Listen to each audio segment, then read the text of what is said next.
مدرمون رستي ذهبه معرتون الزلالم ينبريمون إسرائيل باريو زرسته معرتون الزلالم ينبريمو أتي أبوردتنا ذكرنا معرتون الزلالم ينبريمو كمت قعتنا زنا قفنا معرتون الزلالم ينبريمو أتي نخلو سجاز مكب معرتون الزلالم ينبريمون أملاخ سماي أمسكنوا يبلنا نجزياب يركال هاليلويا زغلو استصحفه زغلو خنم ببصن حنان عناون يجزيابير يمسكن هاليلويا نتنسر على وايت تبهل اللهم عنا دما يجزيابير يمسكن جزيابير كوم يا هاليلويا نتي خبردتنا زنا قفنا جزيابير هاليلويا نسو مسغانا يغبوي املغو يغبوي عبيت يغبوي هاليلويا اسكن ذا املاح زي خنا مسكنينا نذا املاح زي كبر خنو بينا جزيابير يمسكن هاليلويا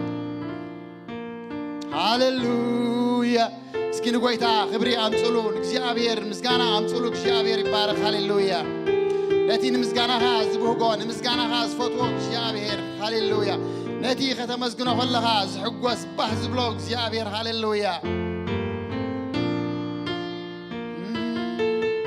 تغير اللي يمو يمسجنا كله قويتا بلوا هاليلويا كاتسببا يناجيف كانيها إخزيابير كم مكراي أناجيف كانيها كقطعي ناجيف كانيها حرا غير كانيها عرعت كاكساري سير كاك جابير بارك هاليلويا نصا غير كانيها جابير يمسكن كالله بلو نتي حرنت زغوانا صفك املاح نتي حرا زوصاكا نتي خابكنني زوصاكا هاليلويا نتي بصلعين غيت خصص هاليلويا حراز غبركا جابير اسكي خبرام صالونا ز املاح جابير بارك هاليلويا يغبوس لزغونك جابير هاليلويا نتزرد آكا نتزدقفكا نتزحجزكا هاليلويا نتنايزا معالت زي أسب زقبركا جابير نتنايزا العالم هي وزهبكا نتزورسكا هاليلويا نتي من هاز موتي من هاز تسغلي من هاز توارده قويتا يسوس هاليلويا نتي من هان ما عب سماي كوينو سلين سليخان زلم من زلو سلين سليخان زمالت دلو يسوس ود أملاخ هاليلويا نتي زفقركا هاليلويا نتي زي ودا فقر بزي حل فقر زفقركا قويتا هاليلويا نتي زي لوت عباها فقر جابير هاليلويا فقر أملاخ أباين أباهم عيلوتني هاليلويا حنسا مزفقرة زي تلوت قويتا هاليلويا هاليلويا نتي بفقرهان تقدلو هاليلويا نتحالة ودو جابير بارغ زوفيك جابير مسكن هاليلويا نزقوي تازي نمسكنو نزقوي تازي خبرنا مسألوك جابير بارغ هاليلويا جابير زي ودا فقر اللو حواتي جابير عباين عباهم زي ودا فقري زي لوت فقري هاليلويا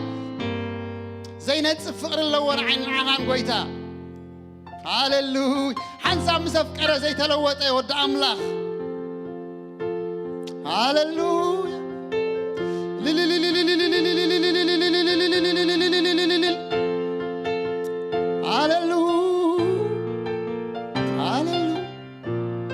هاليلويا جابير أبزبوت الله هذي جابير اللونة أبزبوت الله جابير منفس أبزبوت الله هاليلويا هاليلويا نتنسس بهجو نتنسس فتوى مسكانا خوسد نتتعيز وانا أملغو خوسد جابير منفس أبزبوت الله هاليلويا الله جابير مسكن هاليلويا يسوع الله هاليلويا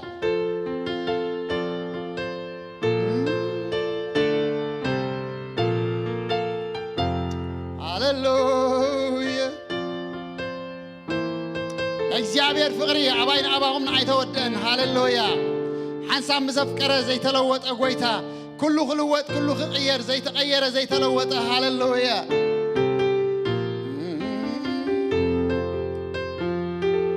هاليلويا سكلم معالتي نغويتا مسغانا عيتو حدلو እግዚአብሔር يبارك هاليلويا نغويتا املغو عيتو حدلو هاليلويا نتي ايك حدك كاني ايك تنتنا كاني عجج ما خطو ايك بلك كاني زبله غويتا هاليلويا نزع املاخ زي مسغانا ايو حدو املغو ايو حدو كبري ايو حدو هاليلويا مملسنا نمسكنو مملسنا نعبيو مملسنا نخبرو هاليلويا يقبعو سلازغونا እግዚአብሔር هاليلويا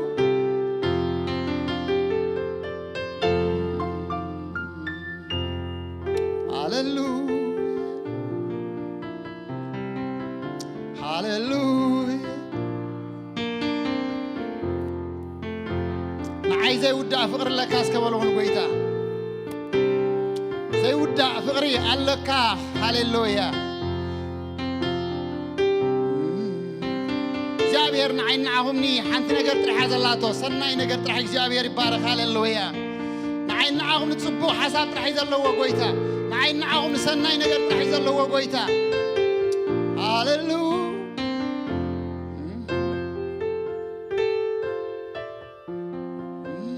እስከ ዘይውዳ ፍቅር ለካ እናበልና ክንዝምረሉ ኢና ንጎይታ ሃሌሉያ زي ودا فقر لك هنبلوينا እግዚአብሔር ባርክ ተረዲና ዝመዝሙር እግዚአብሔር ባርክ ሃሌሉያ ኮሙ ሙሃኑ እግዚአብሔር ተረዲና ኮሙ ሙሃኑ እግዚአብሔር ፈለጥና በሐቂ እግዚአብሔር زي ودا فقر ለዎ زي ልወጥ ፍቅር አለዎ ሃሌሉያ እስኪ ምስኳየር ኮይናት እንዝምሪና እግዚአብሔር ይመስገን زي ልወጥ ፍቅር ለካ منفلني خبخا هاليلويا أي ودام رتالوكا عين فل على المسخة سيل واتفر لك منفلني خبخا سي ودام رتالوكا عين فل على المسخة زي الوطفر لك منفل إني خبخا زي ودام رتعلوك عين فل على المساخة لبي زودة كله لني زفتوى سوين فتواني لبي زودة كله لني زفتوى سوين فتواني عمسكل سرتو فقرنا مني مغفل علينا صنعي بدم زيت حاطري بزي لوت كده انت عازري عمسكل سرتو فقرنا مني مغفل علينا صنعي بدم زيت حاطري بزي لوت كده انت عازري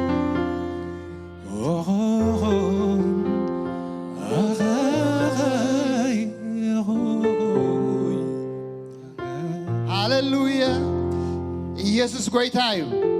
كبرنا أملاخ يكون هاليلويا يسوع ود أملاخي هاليلويا تابعاتكم سناي كبرز جمرها نسوق ساعتها معالت يسوع كريستوس كم فتسمو زي تردي الله هو يلقى بارك هاليلويا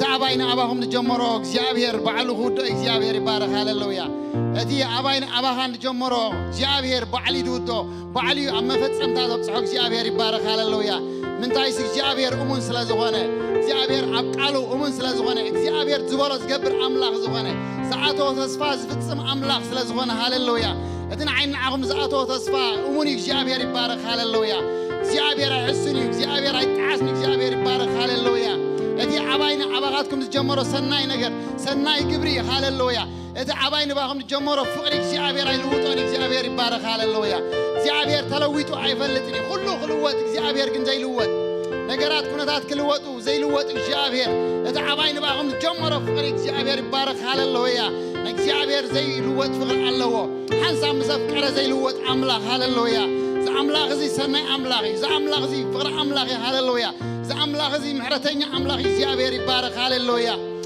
هاليلويا زعبير ردي إني بولون قويتاك زعبير مسكن هاليلويا تزرد أكاك زعبير تزم حركاك زعبير هاليلويا تزد أكاك زعبير أتي بتسأل أي خيط خنان زعبير حرات وصعك ود أملاخ هاليلويا نسوه ياوي زعبير مسكن هاليلويا كبرم تقولنا زع أملاخ زي علي غابل وقت زعبير مسكن هاليلويا نسوه عبيو زعبير مسكن هاليلويا نسوه عبي غابل وقت نسوه عبيو قيناتي النفلطو قيناتي النبلو إكزيابير هاليلويا نعين نعاقم زلو حساب دما حساب دحان حساب سنة إكزيابير هاليلويا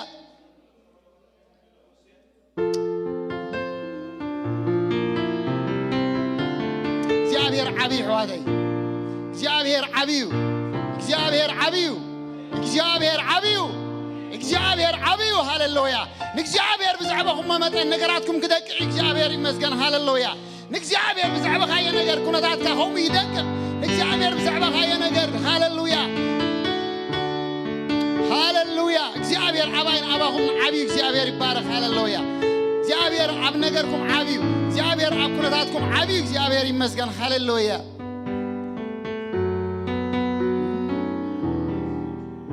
ሃሌሉያ እስኪ ንጎይታ ክብር ምጽሉ እግዚአብሔር ይመስገን ሃሌሉያ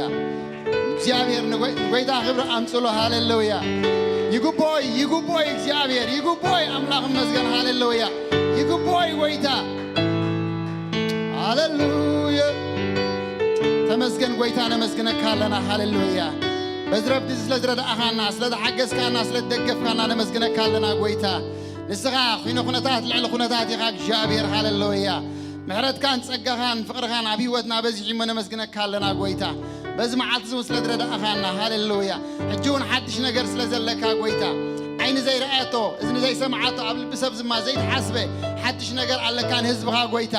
ሓድሽ ነገር ኣለካ እግዚአብሔር ሃሌሉያ ንህዝብኻ ክትፍውስ ንህዝብኻ ክትሕድስ ንህዝብኻ ክትጸናንዕ እግዚአብሔር ንስኻ ህያው ኢኻ ሃሌሉያ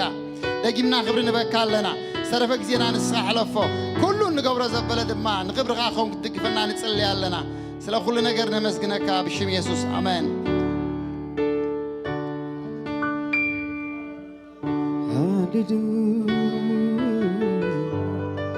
ሃሌሉያ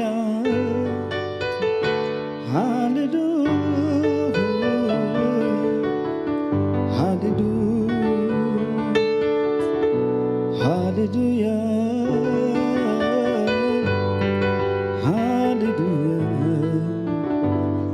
ሃሌሉያ ሃሌሉያ ጎይታ ረዲእኻና ደጊፍካና ብዝበጽሒና ኣለና እሞ ሕጂ ድማ መሊስና ክነኽብረካ ኢና ሃሌሉያ ኣብዚ ጉባኤ ንስኻ በይንኻ ተረአ ሃሌሉያ ኣብዚ ጉባኤ ንስኻ በይንኻ ግነን ሃሌሉያ ስምካ ይባረኽ ሃሌሉያ ሃሌሉያ ሃሌሉያ ሃሌሉያ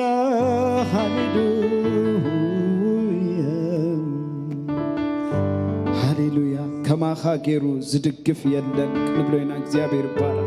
ደጊፍና ኣብዚ ስለ ዝበጽሓና ሃሌሉያ ረዲእና ኣብዚ ስለ ዝበጽሓና ሃሌሉያ ከም እግዚአብሔር ዝረዲእ የለን ከም እግዚአብሔር ዝድግፍ የለን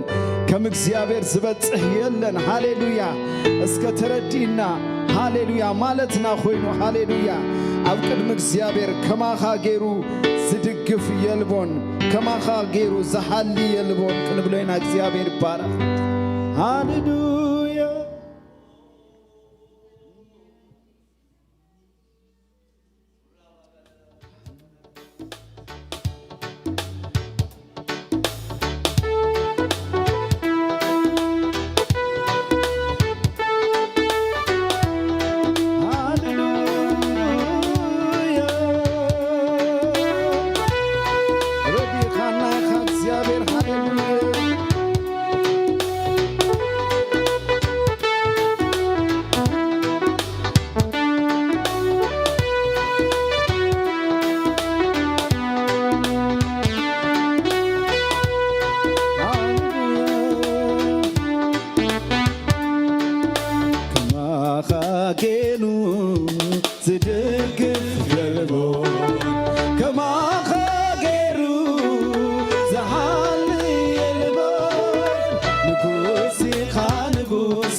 تدقفني أبتلم مشخاتو أهني كما خاكرو تدقف يلمون كما خاكرو زهالي يلمون نقوسي خانقوس كبري أمام الهزبقا كسري خاكسري حاوي سلامك واسقا نقوس كبري أما خلصقا كسري حاوي سلامك واسقا كما خاكرو صدقف يلبون كما خاكرو سهالي يلبون نقوس كبري أما خلصقا كسري حاوي سلامك واسقا نقوس كبري أما خلصقا كسري حاوي سلامك واسقا هاللويا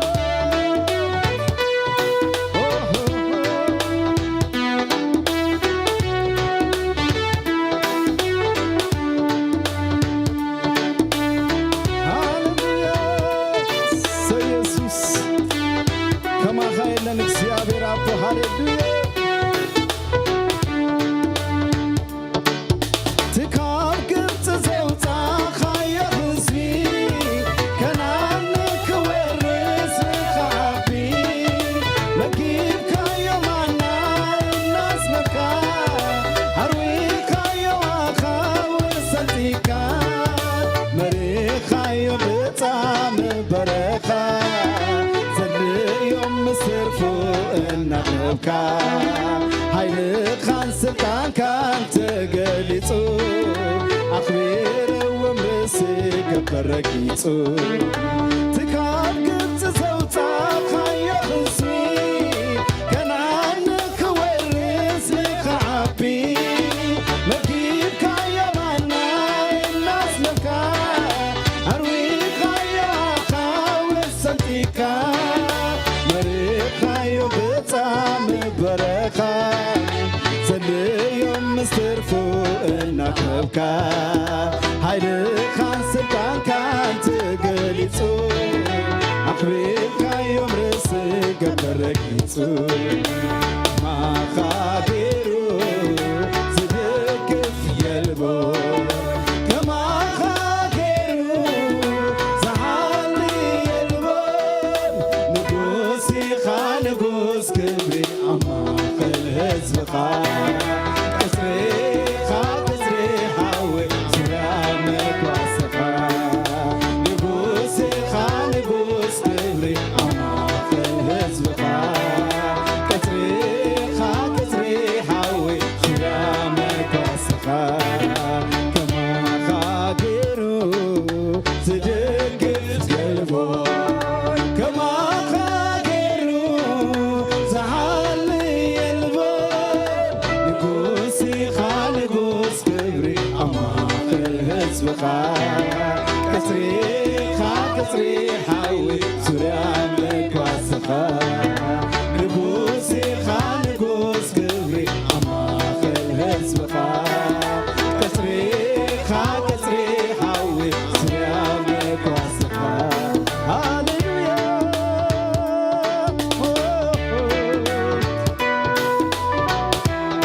هاللويا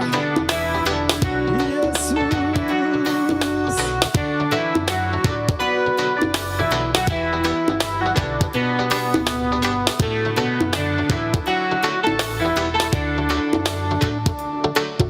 نخبر قرصون سوفيو نزع على كبرت سيتليو أما كان حور سخا قليسكا أنا قفك يومي خان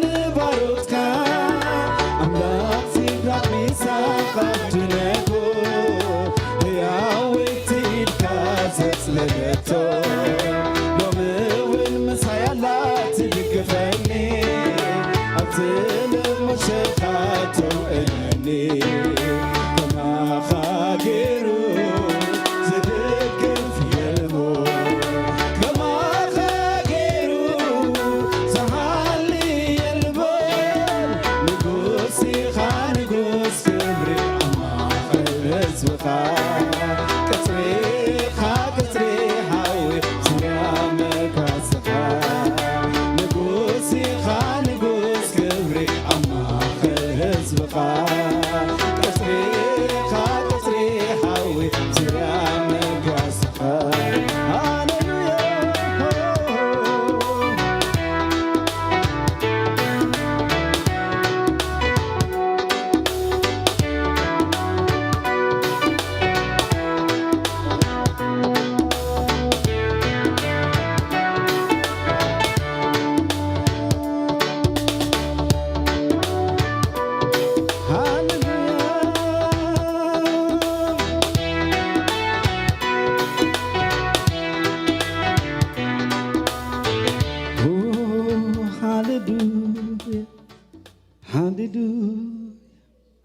ኣብዚ ዘብፅሓና እግዚአብሔር ስሙ ይባረክ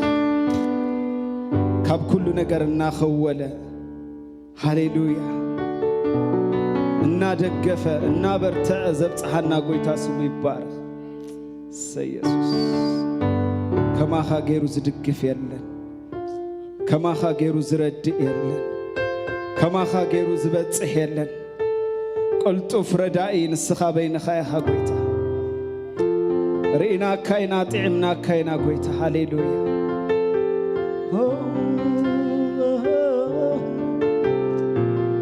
هاليلويا سيسوس هاليلويا هاليلويا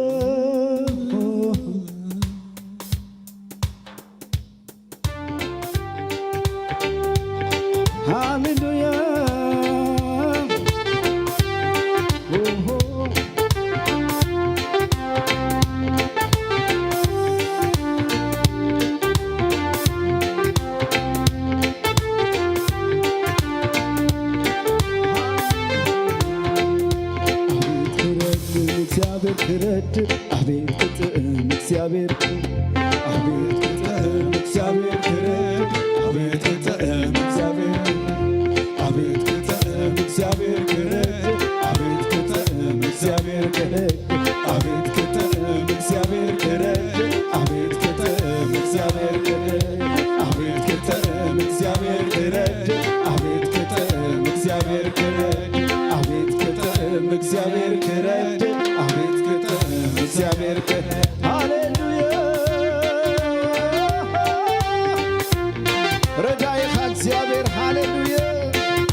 ጥያቄ ሁሉ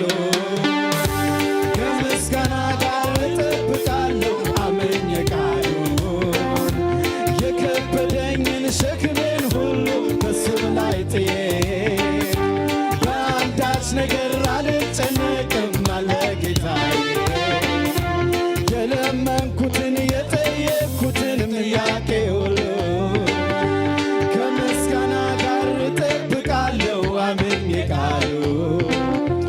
የከበደኝን ሸክሜን ሁሉ በሱ ላይ ጥዬ በአንዳች ነገር አልጨነቅም አለ ጌታዬ። ይሄ ነው የገባ እስኪ በጭብጨባ ሁኔታው ያለ እግዚአብሔር ይሄ ነው የገባ ዝም ብሎ መዘመር ሁኔታው ያለ እግዚአብሔር ይሄ ነው የገባ ዝም ብሎ መዘመር ሁኔታው ያለ እግዚአብሔርን ማክበር ደመና የለም አይታየኝም ባይኔ ነፋስም የለም አይታየኝም ባይኔ ሳላይ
ከምስጋናዬ አያክብር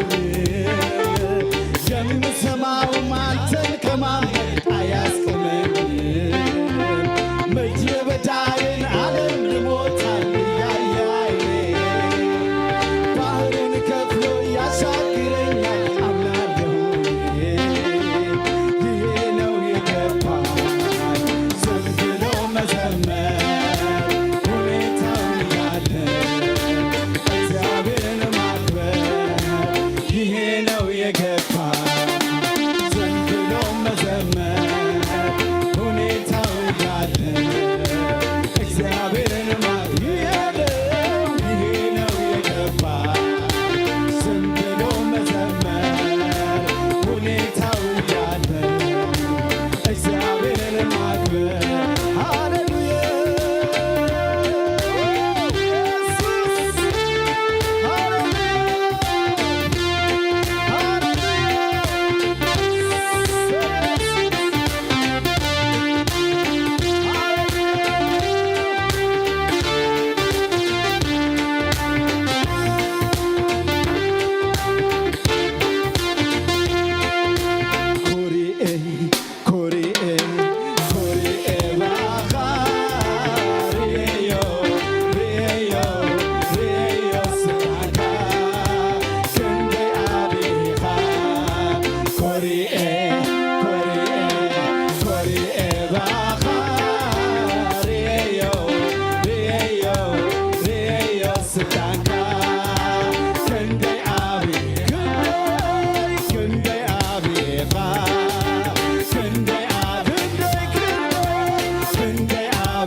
ድርሳናቴን ጎይታን ኢየሱስ እልል ብላለሁ እልል ብላለሁ እልል ብላለሁ እልል ብላለሁ ባሂልዎ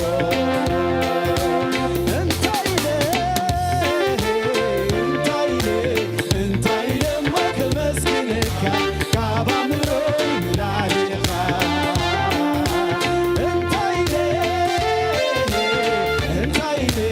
እንታይለ መክመስግንካ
በይኑ ይረአ አብዚ ጉባኤ ሃሌሉያ በይኑ ይሰልጥን አብዚ ጉባኤ ሃሌሉያ ኢየሱስ ሃሌሉያ ስምካ ይባረክ ሃሌሉያ አርማ ያንተነ መታወቂያዬ ዘምርሃለው ዘውትር ጌታዬ ክርስቶስ ኢየሱስ የለህም አቻ እቀኛለሁ ስላንተ ብቻ ሌላ መዝሙር አይኑረኝ አንተ ብቻህን ታይልኝ ሌላ ስብከት አይኑረኝ አንተ ብቻህን ታይልኝ አርማ ያንተነ መታወቂያዬ ዘምርሃለው ዘውትር ጌታዬ ክርስቶስ ኢየሱስ የለህም አቻ እቀኛለሁኝ ስላንተ ብቻ ሌላ መዝሙር አይኑረኝ አንተ ብቻህን ታይልኝ ሌላ ስብከት አይኑረኝ አንተ ብቻህን ታይልኝ አርማ ያንተነ መታወቂያ ዘምርሃለው ኢየሱስ ጌታዬ ክርስቶስ ኢየሱስ የለህም አቻ እቀኛለሁኝ ስላንተ ብቻ ሌላ መዝሙር አይኑረኝ አንተ ብቻህን ታይልኝ ሌላ ስብከት አይኑረኝ አንተ ብቻህን ታይልኝ ሃሌሉያ ኢየሱስ ክርስቶስ ጌታ ኢየሱስ ይባርክ ሃሌሉያ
ኢየሱስ ጎይታይ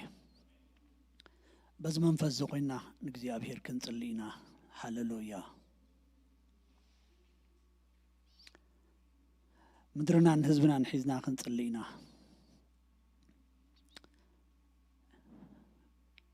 ሃሌሉያ በዚህ ንጎዚ እስከ ነቅርቦ ነገር ኣብ ቅድሚ እግዚአብሔር ንምድረይ መመስገን ግበራ እስክንበሎ በዚህ ንጎዚ ንምድረይ መመስገን ግበራ ናይ ምስጋና ስፍራ ናይ ምስጋና ሃገር ንስኻ ትኸብረላ ምድሪ ግበረለይ ንምድረይ እስከ ጸልይ ሕዋተይ ምድርና በዚ በረከት እዚ እግዚአብሔር ከባርኻ ንጸልይ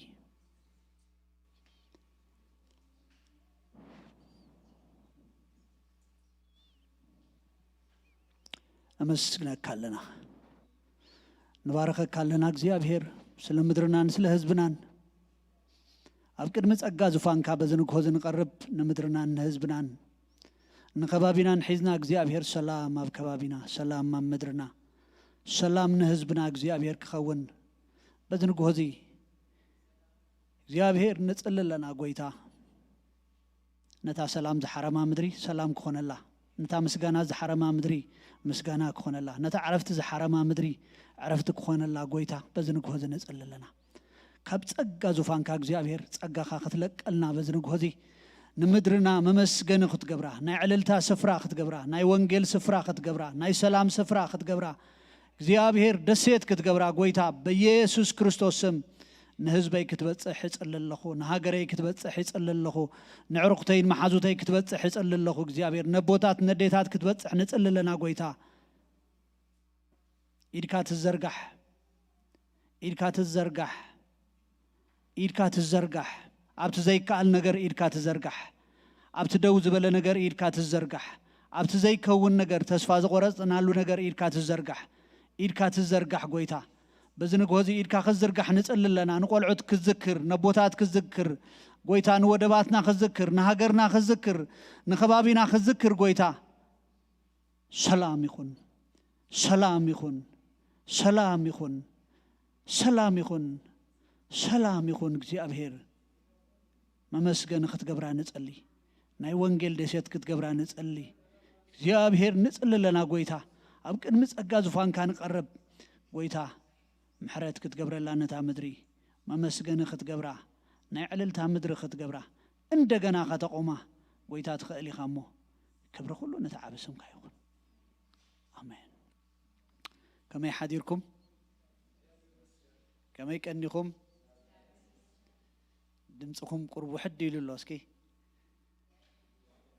زيابهر يمسجن يسوس قويتا زيابهر يمسجن نبيت زيابهر نخيد مسبلونس تحقوسكو يسوس قويتا بيت زيابهر بيت حقوسي آمين بيت زيابهر بيت حقوسي قدوسان كبلو نهيوان قبائي نحقوس سفرا يسوس قويتا زيابهر تمسجن يخون يسوس قويتا أبيت صلوتهم كحقوسهم يلو እግዚአብሔር ኢየሱስ ጎይታ እዩ እግዚአብሔር ዝተባረከ ይኹን አቤት ጸሎት ዘሐጉስ እግዚአብሔር አለና አቤቱ ዘሐጉስ እግዚአብሔር አለው ኢየሱስ ጎይታ እዩ ናይ ሓጎስ ዘይቲ ይርከበና ናይ ሓጎስ ዘይቲ ይርከበና ሕዋተይ ከም የኽጽል ጸኒሕ ኣነ ናይ ሓጎስ ዘይቲ ይርከበና ኢየሱስ ጎይታ እዩ አሜን ናብቲ ክትሰግድሉ ከተምልኽዎ ክትባርኽዎ ኢልኩም ዝመጻኹም እግዚአብሔር በዚ ናይ ባህታ መንፈስ ይራኸበና ኢየሱስ ጎይታ እዩ ናይ ባህታ መንፈስ ይራኸበና ኢየሱስ ጎይታ እዩ ኢየሱስ ጎይታ እዩ ኢየሱስ ጎይታ እዩ እስኪ ልብና ቸክ እንገብር ይደሊ ነፍስ ወከፍና ኢየሱስ ጎይታ እዩ for 1 minute ነፍስ ወከፍኩም ዛሕቶ እዚኣ ክሓትት እየ ንውሽጥኹም ከዓ ክትምልስዋ ኢኹም ብመንፈስ ቅዱስ ዝርከብ ሓጎስ بمنفس قدوس زركب حقوس بمنفس قدوس زملاء حقوس تصلي حواتي for 1 minute نقزع رسوكم تشك بروامو ازي تشك نقبر يدلينا بزنك هذي حقوس እግዚአብሔር حيلكم حقوس እግዚአብሔር حيلكم كتحقوسوا نا እግዚአብሔር حسابي كتحقوسوا نا እግዚአብሔር حسابي كتحقوسوا بقى وشتي منفسي يزلو قال زيو كتحقوسوا نا እግዚአብሔር حسابي كتحقوسوا بقى ነገር يملا ايملا كنتات يخون ايخون بت يخون ايخون ኢየሱስ ጎይታዩ ኢየሱስ ጎይታዩ ኢየሱስ ጎይታዩ ልብኻ ግን በሐጎስ ክምላ ይግባ ልብኻ ግን በመንፈስ ቅዱስ ክሕሎ ይግባ ልብኻ ግን በባህታ እግዚአብሔር ክሕሎ ይግባ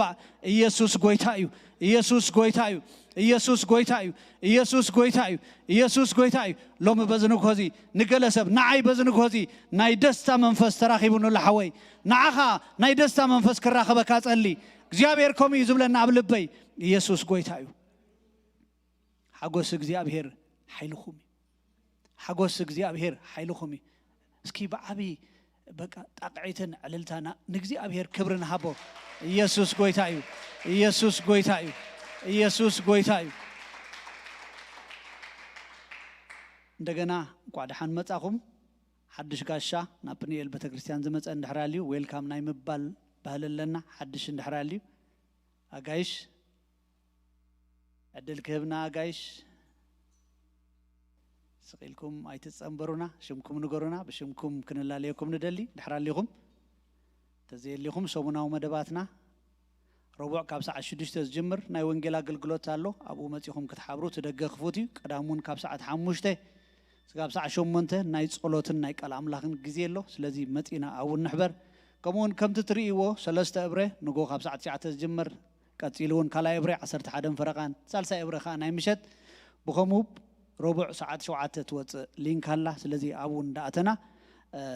በታ ክንግልገለላ እንደሊ ሰዓታት ክንመርጽ ንኽእል ኢና እግዚአብሔር ይባረኽኩም ካልእ ብዙም ዝካየድ ናይ ጸሎት እዋናት ኣሎ ከምኡን ቃል አምላኽ ኣሎ ስለዚ ብዙም ሶኒ ሶሉስ ሐሙስ ኣለና እዩ ካብ ሰዓት 8 እስካብ ሰዓት 10 ዝኸይድ ስለዚ ኩላትና ኣብኡ ከዓ ክንሓብር ይግባአና እዩ ከምኡን ኣብ በቦትኡ ዝካየድ ናይ ሆም ሴል ኣለና ኣብኡን ክትካፈሉ نحبر እግዚአብሔር ይባረኽኩም ካልእ መባእና ንዕሽርና ንክትቡ ብድሕሪት ክትቡ ትኽእሉ ኢኹም ከምቲ ልሙድ እውን ብኢሜይል ትራንስፈር ወይ ከዓ ኦንላይን ትራንስፈር ክትገብሩ ትኽእሉ ኢኹም እግዚአብሔር ይባረኽኩም ሕጂ ቃል አምላኽ እንሰምዓሉ እዋን እዩ ወይታ ኢየሱስ ይባረኽኩም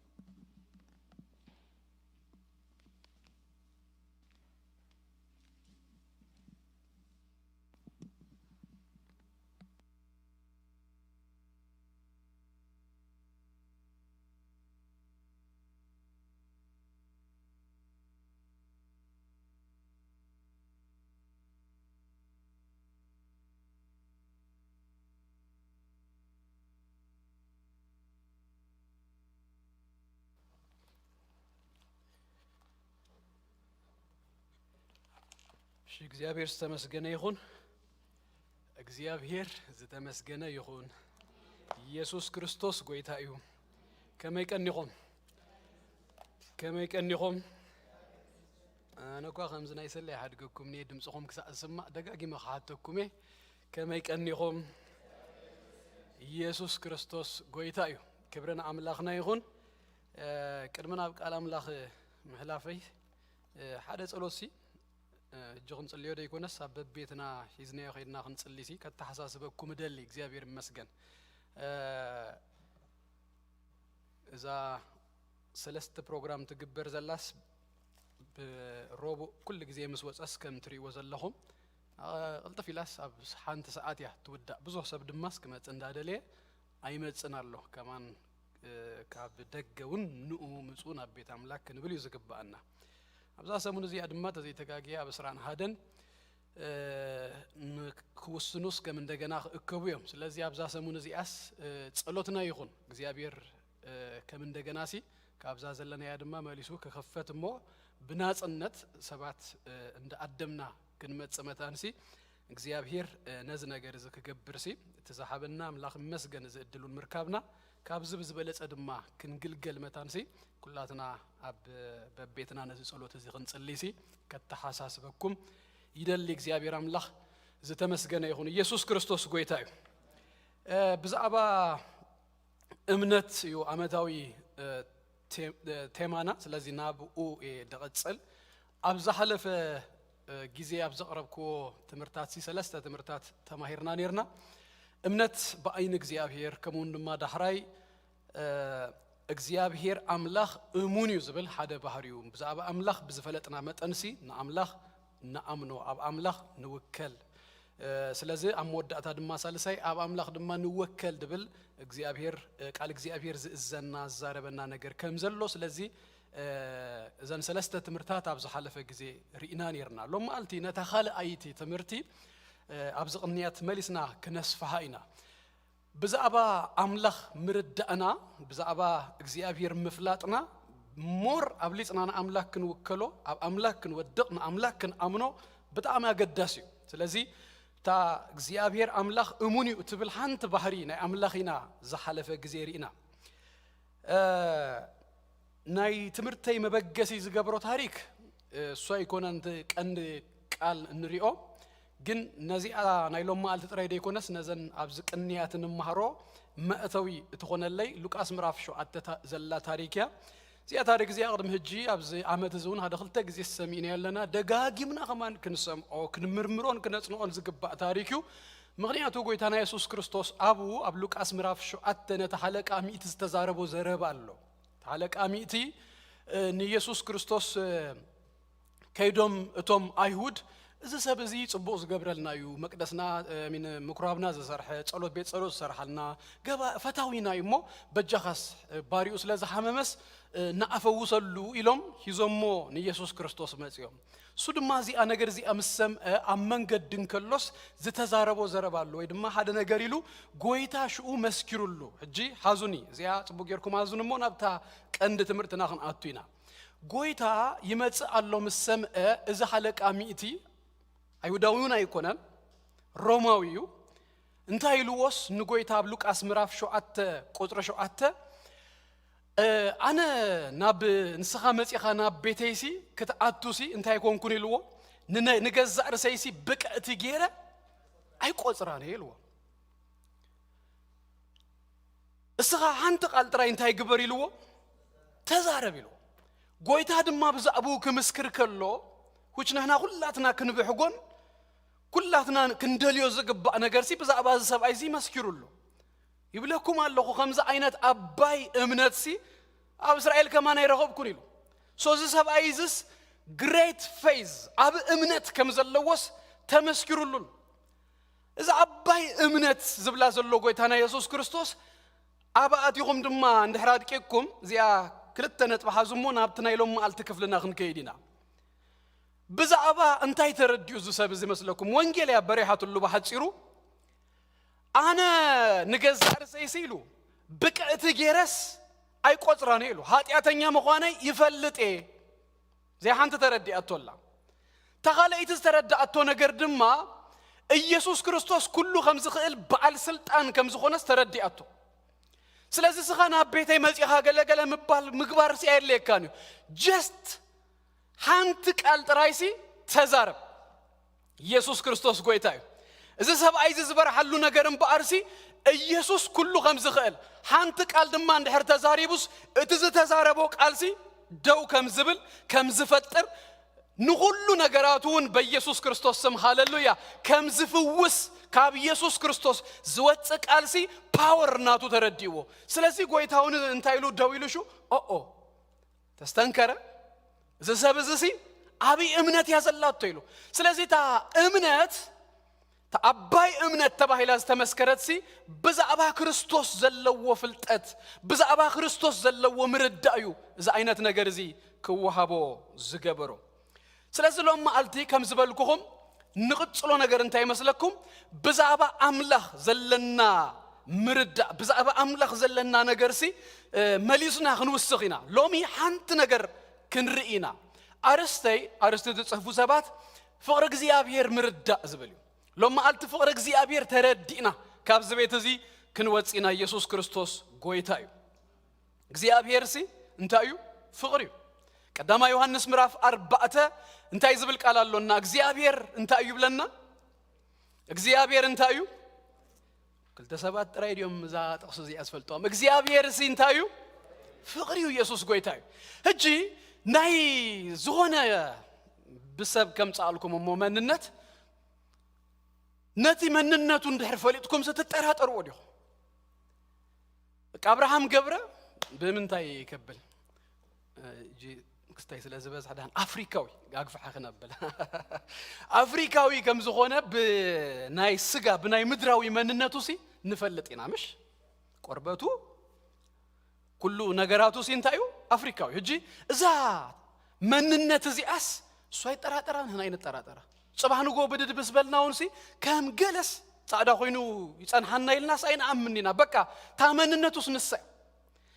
አምላኽ ድማ ያህዋተይ እንታይ መስለኩም ፍቅር እዩ ዘይልወጥ መንነቱ እዚዩ ኩነታትናትና ንኸዶን ሓልፎን ክቅየር ክልወጥ ይኽእል ግን አንተ ነገር ንረዳ እግዚአብሔር ግና ፍቅር እዩ ኢየሱስ ክርስቶስ ጎይታ እዩ እግዚአብሔር ፍቅር ምዃኑ ዝተላዕለ ሰናይነቱ ናቱ ኬር ናቱ ጉስነት ናቱ ምክንኻን ገለ ድማስ ፍቅሪ ዝኾነ ባህሪው ስለዘይልወጥ ፈጽሞ አይልወጥ ስለዚህ ከዕርፈና ዘለዎ ሰላም ክህበና ዘለዎ ምስኡ ክንጓዝ ከለናስ በምትእምማን ክንጓዝ ዝገብረና ነገር እዩ ክፍለ አይኮነን ህጁን መዝሙር 145 ግን ሓደ ሰለስተ ነገራት ዳዊት ተዛረበሉ ሰይለኹም በበልኩም እግዚአብሔር ይሉ ንሁሉ ሰናይ ረህራሄኡ ኸዓ ኣብ ኩሉ ግብርታቱ እዩ እግዚአብሔር እንታዩ ሰናይ እስኪ ንበል እግዚአብሔር ሰናይ ኢየሱስ ጎይታ እግዚአብሔር ሰናይ አምላኽ ኢድካ ትኸፍትሞ ኢልዎ ንህያው ዘበለ ሁሉ በበረከት ተጽግቦ ካብ ምንታይ ዝተላዕለ እዩ ካብቲ ሰናይነቱ ዝተላዕለ እኮ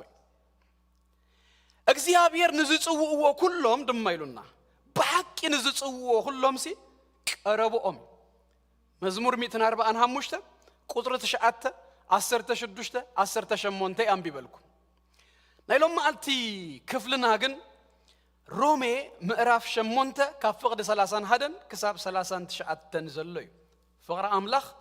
ምርዳ ዝብል እዩ አርስትና ሮሜ ምዕራፍ 8 ኩላትና ነውጽሞ ኣብ ሓድሽ ኪዳን ገጽ 170 ኣብ ትግርኛ መጽሐፍ ቅዱስ ይርከብ ኩላትና ድማ ንኽብር ቃል አምላኽ ካብ ዘለናዮ ሓፊልና ንቅዱስ ቃሉ ክነንብብ ኢና